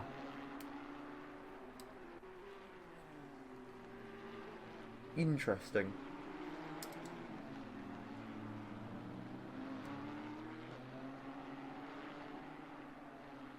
I love the fact that I can see my stream and I can just see the fact it's running at about 3 frames, but 3 seconds per frame. It's yeah, I do need to. The i5-6500 is showing its age. I mean, do you run a lot of graphical effects? Because I think I could say I don't know. Can't tell if it's like a motion blur, like TSP no. motion blur thing. I've got motion blur disabled. So it's literally just the frame timing. Yes. That lag that you see, that is my computer. It's a little bit smoother than on the stream. Oh, Cellaret goes squirrely. But it doesn't seem to lose any time from the back end, so that's Mazin Sandlin finally pitting. So he did an hour and 20 minutes without pitting. Good lord. Okay, but then what tires is going to go on? Is it going to go soft or going to go mediums? Not really sure. What an interesting strategy. It's either, so where do you reckon he's going to come? Do you reckon P8 or do you reckon Nestorenko is going to get in? Nestorenko probably. Padaska definitely not. There you go. Nestorenko gets him as Sandlin's still box is just beginning to come out of the pits. So Sandlin will have I think he's the final box So Elon Wenzel is definitely closing in, but we are on board with Adam Celorak, who seems to be gearing up now. There's some intrigue for a move on Vladislav Badmave. Adam's been holding his pace quite well considering how long he's gone for the tire, but he maybe. I think what probably is helping Badlev is just I believe he pitted later than Adams, so probably a bit of a tire life advantage helping him. To be fair, everyone pitted later than Adam. Adam was the first to box. Yeah, which was really surprising because he was on the mediums. Properly, yeah. Yeah. I mean, honestly, maybe even a better choice of what the soft guys is. The soft guys try to go even a little bit longer. Yeah.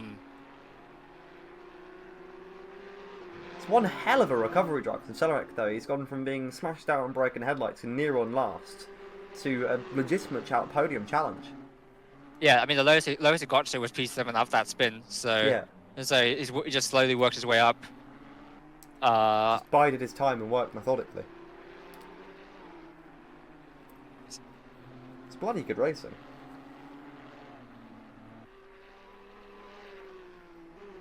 So have a look at that pace. They both set 42.6s that lap.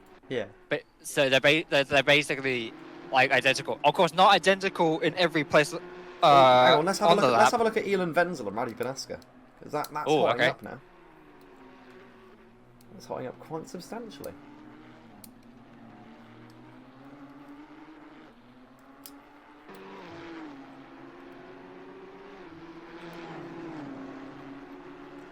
So he is closing in, bringing it to 4/10 now. Is he going to look at the inside as the battle for P9 begins to rage? Both cars minor damage. So they are about equally matched. Both cars on the same tyres. Both cars. So Wenzel pitted he pitted early to get rid of those softs. So Palaska has fresher tyres, but Wenzel is on him. As we are at long last, with 36 minutes to go, gets a heated battle. So Padaska defending, Wenzel the assailant. What shall come from it is Facundo Giacomini. Somebody quite grateful for this. He's wound that gap down to about 10 seconds. It's Bezzecchi struggling now.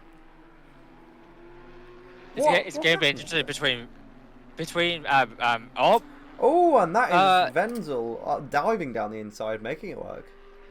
Yeah, Padaska just got a bit late on the brakes, wide. Basically gave it to Wenzel. So it's Giacomini now beginning to close in. So do you reckon Padaska will be able to? Oh, as Wenzel gets a bit squirrely, and Padaska goes on a South African bush exploration, with a little bit of track limits there. From what it looked like. I think the gap is a bit wide now, so Padaska has to catch up quite a lot. Yeah, Padaska has to put in some pretty good laps to close it back up. Yeah. Celorak and Badme still on there. They're not battling per se in terms of like on each other's door, but they are keeping it close enough. Also, it is indeed blue flag hell, as that is Sheffers now. Celorak has go away, and that is now Badmave is going to have a Sting Sheffers emerging behind him. Because we do enter the late stage of the race, and blue flag hell. Celorak has his pace has fallen off quite. He's 3.5 seconds suddenly. He's gone over a second to 3.5. I think it's probably a mistake because he lost 3 seconds on this lap alone, so he probably made a mistake somewhere. So it's now time for Badmave to move on over for Mr. Sheffers.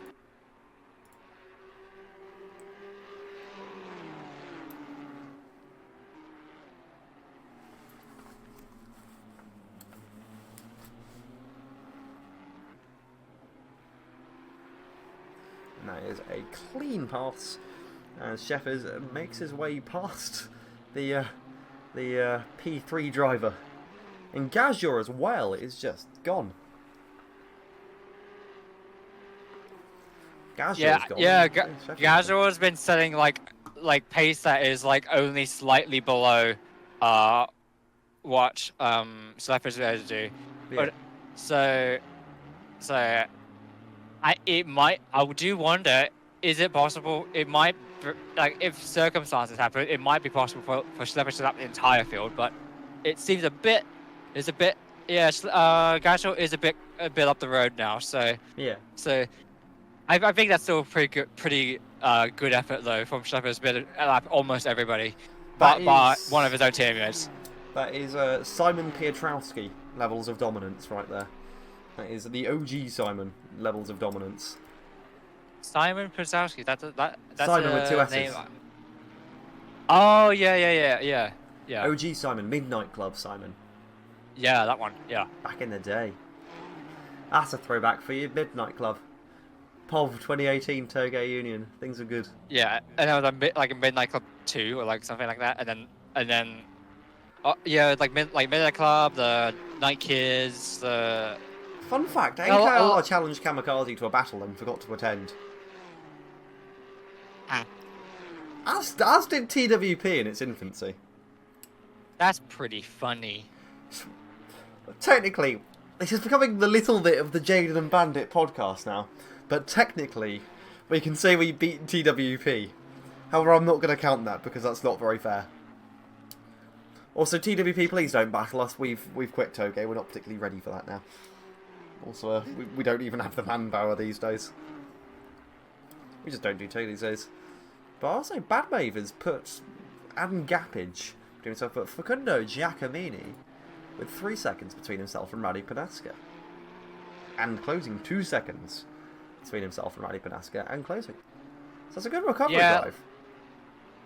Yeah, like Badmave, like actually Badmave did make a mistake on the exit of the sweeping corners. Yeah. So it is really interesting because like it just really seems like Badmave would make some mistakes, get closed up by Adam, but then Adam would make a mistake and fall back behind. It's The closer Adam gets, the more mistakes he makes. I will say. Yeah. So I think it's really just gonna come down to the last few minutes. We can't say anything until they're like if they're behind each other for the last few minutes, then I think that's when stuff is gonna really come down. But for the moment, it just seems a bit of a attrition. Yes. Per se. So we're going to hop on board with Facundo Giacomini, who is... as I drop something. As Facundo Giacomini is now a second and a half behind Radi Panaska. I think... Do you reckon Radi will be... He wasn't able to put up a good defence against Sandlin. What do you think against Giacomini? Because Giacomini's a seasoned driver. So yeah, Radu can only manage like high 43s at best. It seems, but it's more like in the 44s or 45s. So the pace difference is quite substantial between the two of them. So whether Radu can actually put up a fight or not, or he finds no point in it, we'll just see how he handles it. Yeah. There was a bit of an interesting thing. I don't know if it was my internet. Please tell me you just saw Panaska sideways.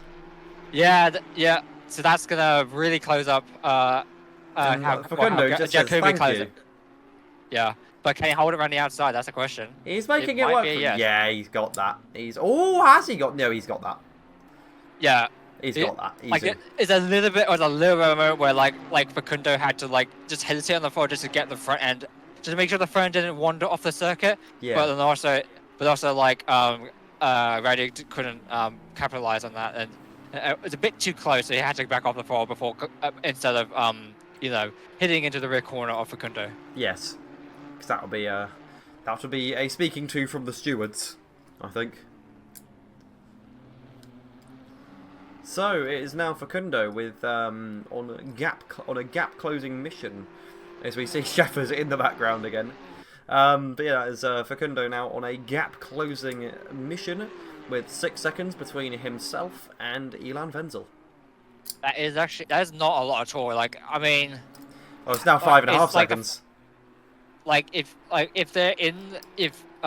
Facundo manages 42s and Ilan Wenzel can keep it like, even if he does like high 42s, that's if the laps could mean that Facundo catches Wenzel by the end of the race, and that's what I could say if Wenzel does any mistakes. So I will say, good recovery drive from Wenzel, given again he got shafted by the softs and contact. Yep. On the quest to be the best of the rest. Yeah, Well, it's just Shepard's unfortunate a little because bit tail end action as well.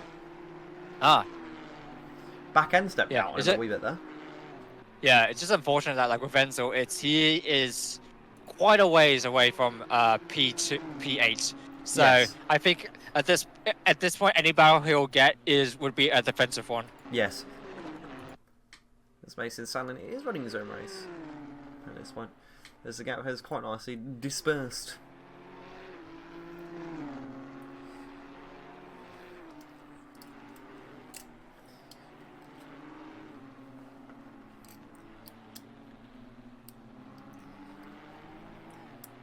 Obviously, I don't know what your laws are called in Australia. I just know that your government really likes them. But this is the grid equivalent of a Section 35 dispersal notice on a crowd. It's like the grid has been slapped with a Section 35. I literally have no idea what it is. It is a thing of basically if you're at a free party or at a rave and it's a bit noisy, they will basically tell you to sod off and you can't return for 24 hours. Get slapped with a Section 35. Kit seizure and dispersal notice. I reckon there's probably something similar. Like we do get police that come around for noise complaints. Your Australian, but Australians you do like your rules, from what I've heard and what I've observed. Yeah, it's interesting. Like honestly, I am like in terms of the road rules, I'm pretty okay with being a law-abiding citizen. You're a good so boy. that I can because then I have the financial position to be able to go to a track day and all that Exactly. stuff, and also the convenience of it. So yeah, I don't push it. Which track is your local? Sydney Motorsport Park. Oh, nice. That's SMP, that's yeah. my local, but I haven't gone to it yet. Because it's quite a fast one. It's got that T1 that's like you could done like over 140 kilometers an hour. So I'm gonna get myself. I have gone to Pheasants Wood racetrack, which is a bit down, like near Goulburn, so like down south, away from Sydney. Yeah. So that it's a pretty good track. It's very like second gear, third gear track. The walls are a little bit close, so you can't push it as hard as the motor tracks. But like you can, it's also like slow speed enough that you're not gonna get yourself in too much trouble. And it's track's quite wide. It's the Australian sort of equivalent of Calabogie, basically. So narrow walls, sweepy bendy boys, and nothing egregious. Yeah, it's a quite fun track to do.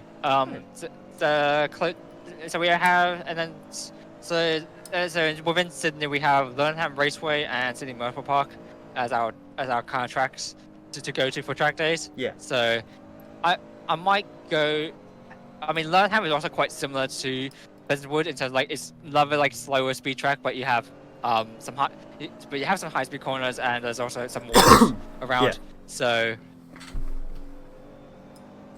I will say it's the Jazz. I would quite like to get that on a track day once I sort of get it up and going. It's unfortunately the nearest proper track is Castle Cooma, and that's 3 hours away. So you get 6 hours of travelling before you even get on the track. Just a bit of a slap. Also, bringing it in on Wenzel. He's brought it down to 4.5 seconds now. Nice. Because I was about to say the like Pheasants Wood was like an hour and a half, like 2 hours away for me. That's not bad. Yeah, like let's say Motor Park is like an hour to drive. That's easy. Pretty much, yeah. Like I've been to track a few times because I've like in the past year because I'm also with my university's Formula student team, so we've had some track testing for last week. So pretty chilled making it there. Only problem is also you have tolls. So I mean, so if you do want that hour of travel time, you do have to pay tolls. How much is it? But like $11. Oh, so it's about the same as the M6 toll. It's about like £6. So yeah. It's, if you convert to Australian, yeah, it's about the same as the M6 toll. But then again, the M6 toll is only like proper toll road in the country, and the M6 toll is also about 4 hours away from me. It's Ah. I actually attempted to avoid it because I went on a trip, and I had £200 tucked aside for the trip in its entirety. And I sort of did the maths and I was like, oh bugger, I actually can't afford the toll. With the money that I've budgeted for this, errors have been made. So going around the toll was just the mother of all nightmares, because I was in the north, and north of the Midlands, never ever been. And on top of, not only am I navigating unfamiliar territory, I'm trying to sort of having to ignore Google Maps and sort of just trying to figure out how the hell do I get into Stoke-on-Trent while avoiding the M6 toll. Especially when no one willingly goes to Stoke-on-Trent. Yeah. It's like for going to Sydney Royal Park without tolls, I think takes about an hour and a half or an hour 40 instead of an hour. Damn. So it's quite a thing. That's And a good also, toll. yeah. But I like, so yeah. I've been told like tolls like maybe not the most. I do know some people that do avoid their tolls, but like the convenience of it kind of is very compelling. Yeah. For it's worth, just bite the bullet. Yeah. Also, this has just become the Jaden and Bandit podcast. That's how you know this race has been soothing. Well, yeah. I am keeping tabs on the race just to make sure Same. that yeah. But we're going to get a battle between Giacomini and Wenzel in a minute. But it's yeah, in a minute. and hopefully Adam and Vladislav. I will say at some point. Badmave has much newer tyres though, and Celerex tyres are they are an hour old at this point. Yeah, or like about 20 minutes older, because I think at least. Yeah. So, yeah, it's. I'll also say about like Sydney, navigating through Sydney is a bit asinine. Yeah. There is a lot of roads you can't go down. There's a lot of there's a lot of roads you can't go down. There's a lot of like turn-offs you can make. Like then you get stuck on the road, or like get stuck on a bit of a motorway for a while. Yeah. And then it's funny.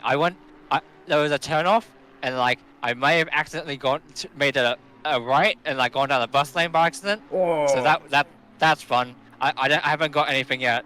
Nice. So yeah, Sydney navigation is a bit asinine. I've heard sort of Sydney and Melbourne are the two cities that I've heard things about. I've heard some serious things about Melbourne. Yeah, the public transport in both cities is like far better than like actually trying to drive through it. Yeah. And it's even though I'm a car guy, urban spaces should be public transport focused rather than car focused. Oh yeah, absolutely. Like it makes it it would make it way It's more enjoyable for more enjoyable for people to go around, and also like more enjoyable for people that do need to actually drive. And again, I'm saying this as a car guy, easier on people in terms of air pollution, noise pollution, etc., etc. In the city, the urban space is the place for foot traffic and public transport. For reasonably priced, competitive public transport. Yeah. I feel like this has just become the Jaden and Bandit podcast at this point. I think you said that 3 times by now. Yeah, because it is just increasingly, the race is so spaced. Then again, it's like the 24 hours of Le Mans commentary. You get to 2 in the morning and the commentator's telling you to do crack. No way. Have you seen that? No. It's basically there was like one of the guys like playing like a button game thing, and it's like, and one of the commentators was saying, so there's only one way, kids, if you're watching this, there's only one way to stay awake at this, and one of them like says like basically something like, and he says like something like eating a healthy meal, and the guy just says something like just like crack. No, I think it's heroin. He just goes heroin, and the other commentator's like no. Live on air. Oh no! Live 2 a.m. brain. 2 a.m. brain. The 2 a.m. commentary is very funny. It's like, he lets intrusive thoughts win. But he literally interjects and everything. It's like there's just one solution to staying up until anymore, and the other guy just goes heroin, and he's just like no. Bad. I should direct our attention to Baslav because he just made a mistake at the. He almost got into the pit lane. There we go. He nearly. Yeah. Ooh, okay. We are cooking. Bad Maeve and Celerex 7/10 of a second apart with 19 minutes to go. As we pause the Jaden Bandit podcast for motor racing. that was a bit scary for Baslab because he got onto the grass, had a bit of a wiggle, and almost like he either could have gone in the pit lane or the pit wall, and he Yeah. managed to avoid both, which is fortunate for him, but still unfortunate because of the time loss. Exactly, and though that being said, he has managed to pull 2/10 clean off Celarek, and has a slight bit of exit speed as that turns into slipstream. So it's 8/10, he's working it, and Giacomini has brought it down to 2 seconds on Ilan Wenzel. What a recovery drive from Giacomini. Yeah, I'm really interested to watch a replay to see what on earth happened to Facundo. Yeah. Like he had the tail on one instance, that was one thing, but then to get yeeted into the pit lane and Yeah. on one lap down, I have no idea what happened to him. £5 said he got blanked. I think he got blank GT86 Cup crofted. Or like just maybe had a crash and went into some unfortunate bit of what Blank was just straight up like he was driving and then he just went into the ground, like literally on the track. Like it's not even like he went over like some like random bit of mesh. Yeah, like you only see that usually like if you like went off the track and then you hit some unfortunate piece of mesh. But like he was just on the racing track and then just went into the ground. So like I think our only theory was that he had like some sort of ram thing. Yeah. Badaslav is really not having a good time at that second to last corner. He's gone off twice there. The entire race. Also, I'm intrigued to look back at turn 1, if I'm honest. I want to look back at turn 1 and see what went on there. Yeah, it looks pretty clean for the majority of it. It's just like a few little incidents. Yeah. Some people facing the wrong way. Yeah. So 2 cars that definitely came out of that, like sort of badly. So it's sort of still under a second, just over half a second now for Celarek and Badmate. But they just seem to have been keeping sort of equidistant this entire race, without having any areas to sort of kill or race each other. Giacomini though has wound Ilan Wenzel down to sort of a second and a half, down to sort of 1.2 in some sectors. Yeah, I think not Samuel. The Facundo is like has a bit more consistency, whereas Adam like both Adam and Basim have had inconsistency. So like for example, Adam on this time had already lost 6 attempts because he made a mistake braking too late. Yeah. But it seems like Facundo is on a much more definitive charge to he has to just brought recover. it down to half a second through the hairpin. Is Adam Celarek. So he's got 15 minutes to go. It's just a question of, is he going to make a move or not? So Giacomini is very much winding in Wenzel at this point.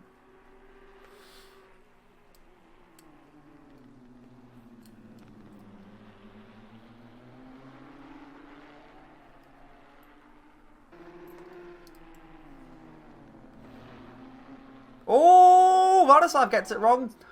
Celarek at the inside, and the battle for P3 just got a whole lot more heated.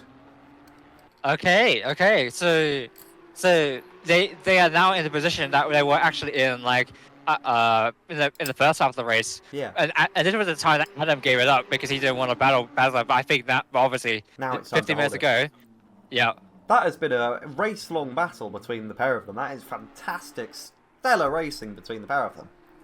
Yeah, Adam's going to be really motivated because if you notice, we have Steppers, Samuel Gajor, and Adam Holders. This will a side hard 1, 2, 3. Yes. So he's gonna be very motivated to keep that. Yep.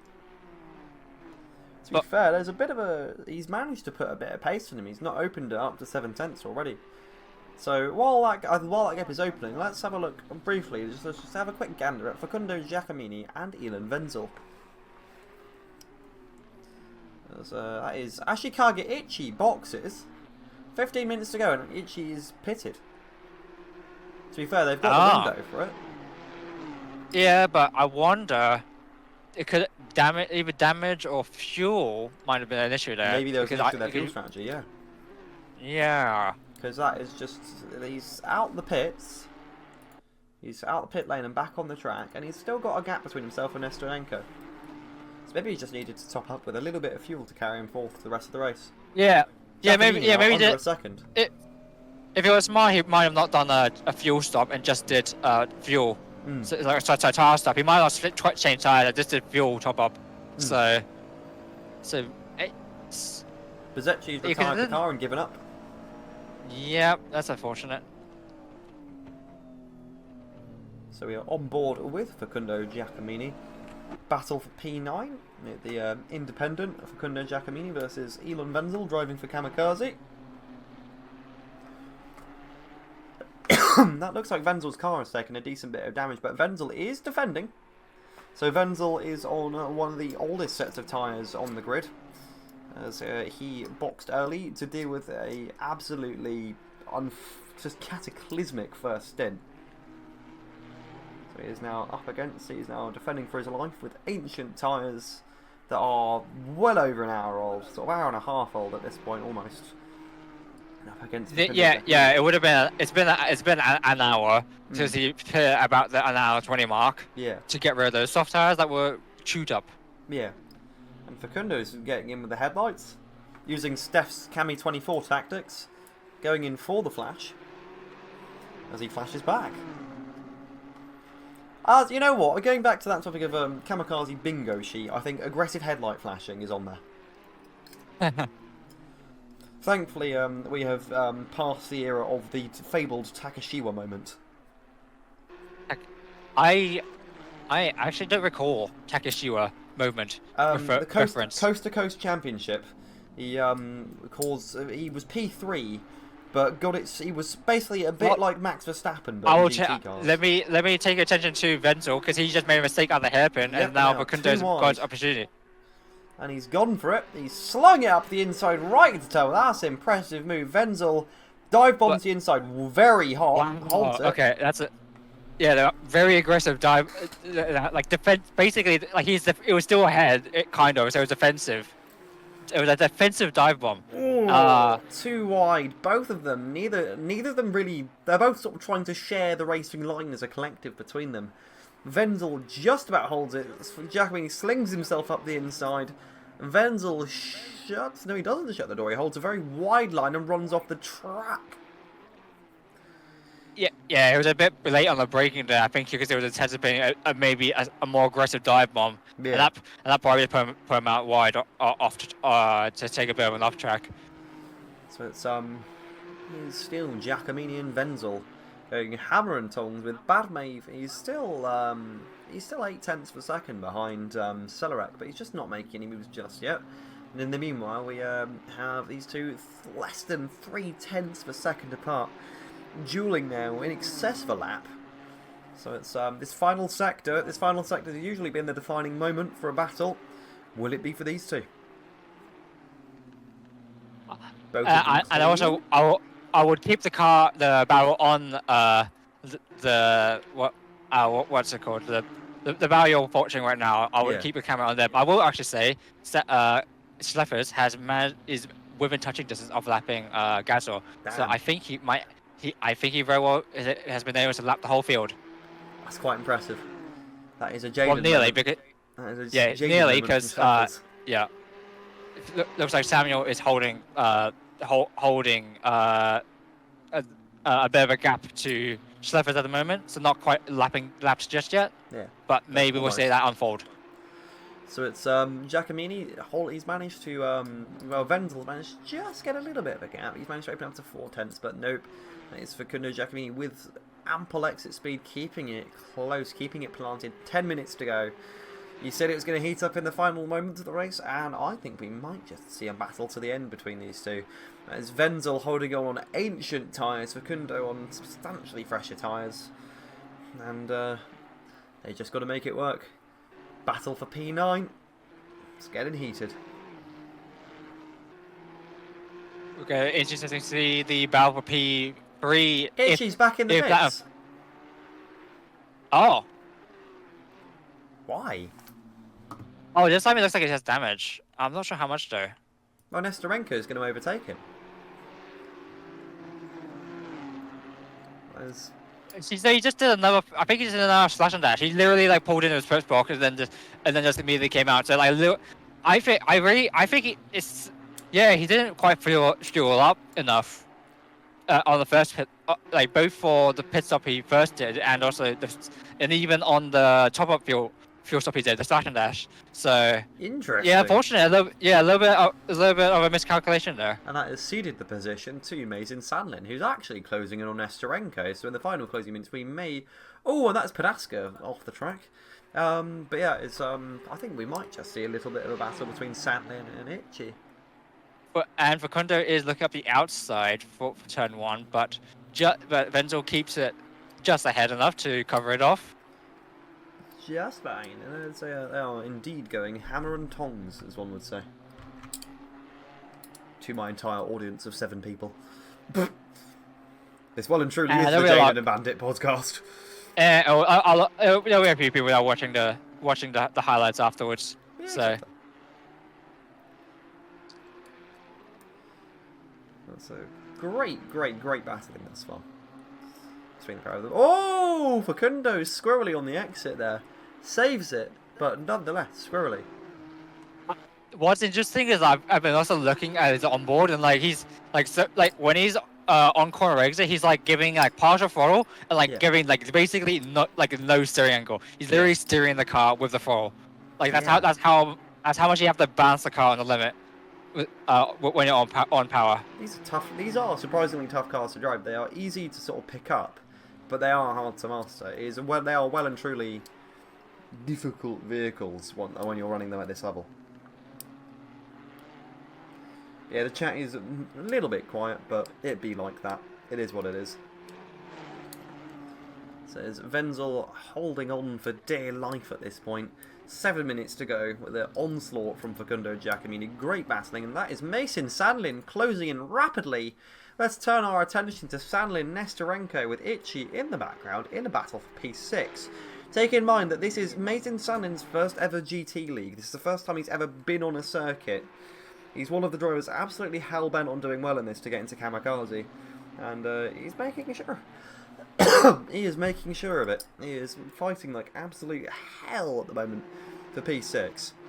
On the quest to be the best of the rest. I think that's the 5th time I've said that. I need to stop saying that. 6 minutes to go. And I'm banned. There's actually a lot of battling going on because we have P9, P10, P6, and maybe P3 if Adam hasn't been able to pull away.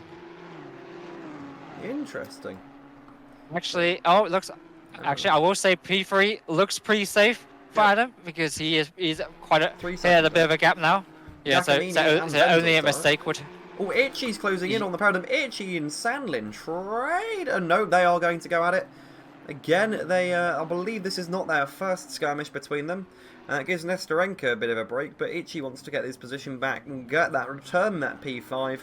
Sandlin forces him the long round. Sandlin, again, he's new to this. He's trying not to make any enemies, so he is being a little bit conservative. And making quite conscious effort to not door Ashikaga Richie off the track.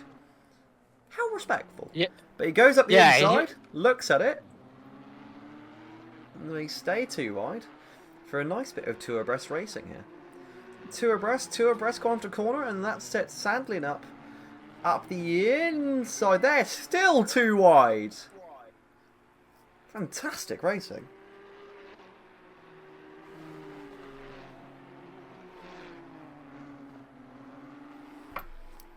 Also, Kevin has arrived in the chat. Hello, Kevin.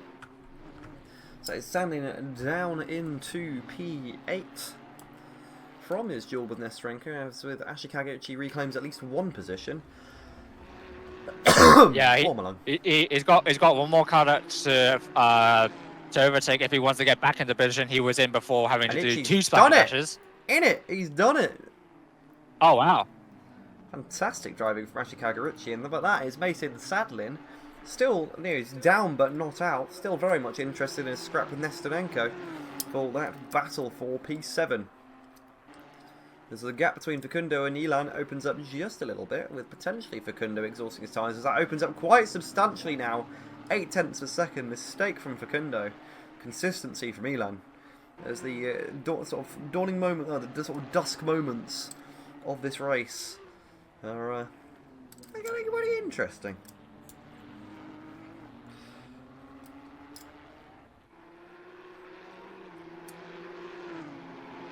Oh, that's interesting. We had P1 and P2 just led by P9, P10. So obviously they're actually making sure not to interfere with their bow. That's very considerate. Either that or Schleppers might be running out of fuel. Ah. I'm not sure. Ooh. They might be just doing a formation. We don't know. Yeah. To be fair, they can afford to chill and be conservative on their fuel. So as we hop on board with Facundo Giacomini, about 2 or 3 laps to go, and then yeah. I actually thinking maybe they're also trying to time it so that maybe the race ends a bit early. Yeah. I don't know. I have a lot of theories at the moment. We won't know until the end of the race. Yes. So hang on a sec, is that Celerec? Celerec Is that Celerec closing on Gazure? Oh wait, what? Oh, I get it now. I think they're trying to coordinate a 1, 2, 3. Yes. A formation Oh, 1, 2, 3. Yeah, I mean, maybe a little bit risky for more risky for Gaucho because I mean, Battlelab is still there. He's like if It's they 4 make seconds if behind, there's but any they're still there. yeah if there's any mistake or anything, it's still like it has put Gaucho at somewhat more risk. And also but there's a obviously chance if that they might have the limelight stolen them from because Giacomini and Wenzel are still at it with 2 tenths between them, not even 2 tenths. I think that they might be interested in a bit of a duel to the finish. Very good clean racing between the pair of them with 2 minutes to go. They've probably got 2 laps to go. It's Facundo diving down the inside. It's squeezed. Wenzel using every inch of the track stays just about within track limits, but that is Facundo ahead into the penultimate corner. And that is Wenzel slow dolphin dives around the outside, slings up the inside, too wide into the final corner. As with about 2 or 3 to go, that is Wenzel just tucks in ahead as both of them get squirrely. Fantastic driving, and that is when we're going to hop on board with Mason Sandlin for a moment, as he's on the back end of Nestorenko. Brilliant battles all round. Two battles right in the dying minutes of the race. This is some exciting stuff. I'm afraid that the 1, 2, 3 that the Silent drivers playing might just... I might not even be able to point a camera at them, given how hard these guys are going at it. It's Giacomini and Wenzel still very much interested in each other. And Sadlin just all over the back end of Nestorenko. He's got 1 minute 20. But it's the question of, do you want to get that? Do you want the points and do you want the position? Or do you just want to finish the race without wrecking? 1 minute to go, 1 minute of racing, and then a lap after that. And we shall see what these drivers have in stock for each other. Any last minute heroics as Sandlin is dropped to a second behind, so it's now Giacomini and Wenzel.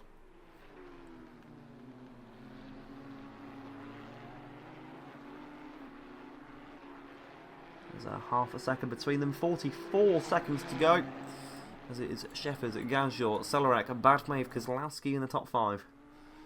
Kozlowski on a good recovery drive given the soft stint issues, and Giacomini on the mother of all recovery drives in the top 10, and I mean for a position that has only 1 number in it rather than 2.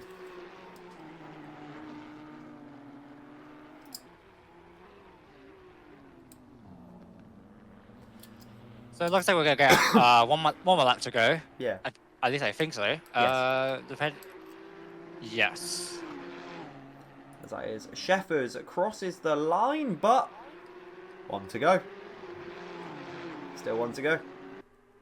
There's all 4 drivers, Sheffers, Gajor, Celerec, Badmave, cross the start-finish line with another lap still in it. Now, as Badmave, he is closing in on them a little bit. So, Mason Sandlin also still got a bone to pick. They are finishing up. They've still got a lap in them. So, Mason Sandlin and, Nestorenko still on beef, as one would say in the country. It's going to be a bit difficult to keep track of because there are two battles on track. Yes, so we've got Elon, Wenzel and Facundo Giacomini. I think they just touched a little bit. Giacomini looks up the inside into the hairpin. And do they make it stick? Camera? No, they do not. So leader is on the final lap. That is Giacomini up the outside of Wenzel again. Absolutely brilliant racing between the two of them, keeping it clean. Both of them steering, as we said, they're steering with their feet rather than steering with the steering wheel. Tyres absolutely annihilated at this point.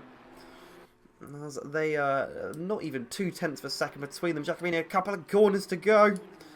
looks up the outside, goes wide, and that's not the line that works. That literally that corner puts half a second between them, and he's winding it in with every fabric of, every little fibre of his existence. And final corner, it just pushes him to the outside, and it's a drag race to the start-finish line, and Looks like Giuseppe is coming around the final corner. He's going to finish still off got the a lap race in with it. Yeah. And that is 1, 2, 3 for the side heart drivers, and that is photo finish material. As Itchy runs out of fuel. No! Oh, Ashley Kaga Itchy runs out of fuel. It had to happen to someone in this league. Oh no. Oh no. Just remember, the action's not done yet. We still have Venjo Jacomi, and it's literally gone flying past Itchy. And that is battle for P8 now. Yep. We have P6, P7, P8 and P9. And that is Wenzel, and that is Wenzel just as Giacomini firing up the headlights. Oh god. Looks like Sandland gave it his best effort, but it's a bit of a gap has opened up now. So I think he's going to have to settle for P7. P7's not a bad result at all, though, considering he's never touched a GT car until a week ago.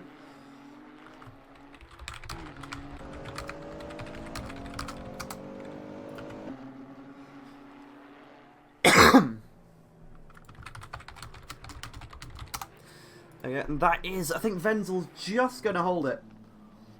Oh! Wait, Facundo Giacomini overtakes him with 3 corners left. 3 corners left. And that is Facundo Giacomini on the penultimate corner, basically just gets it. P8, the mighty mother of recovery drives from Facundo Giacomini. Wow. What a drive. What a drive. Oh wait, Itchy's been pushed! They're pushing... Oh no, they got it a little bit wrong. Well, I think they're pushing Itchy. They are actually pushing Ashikaga Itchy to the finish line. What? They're all pushing together. That is the best thing I've seen in 4 years of running a race. This has been a quiet race for the most part, but you know what? That is the best thing that I've seen in 4 years of commentating on events. They push him to the finish line. I hope the game is gonna let Ashikaga cross that line. Fingers crossed. They are actually, that is the best thing I've seen in sim racing. That is absolutely beautiful. Elon Wenzel, he was out of it. Oh no! They're still facing forward. They'll get.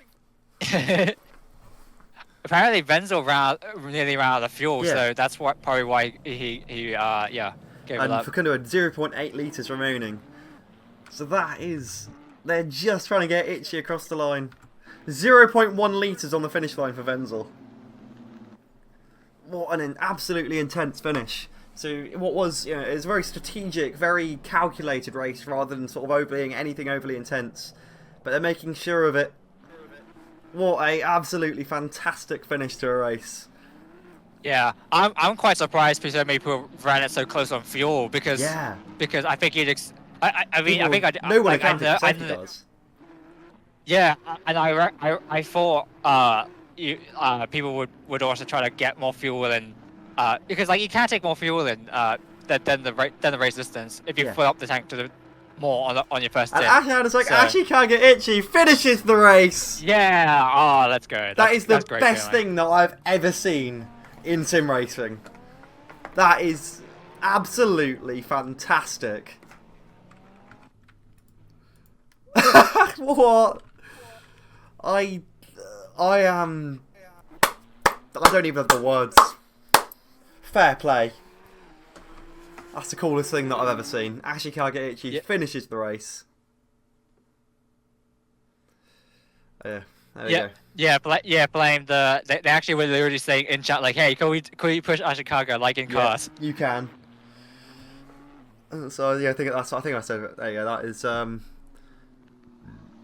Yeah, I think I did actually. So once we send it, safe to do so. What a absolutely brilliant race. Okay.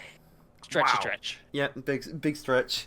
Let me stand up and shake off the deep vein thrombosis. Ah.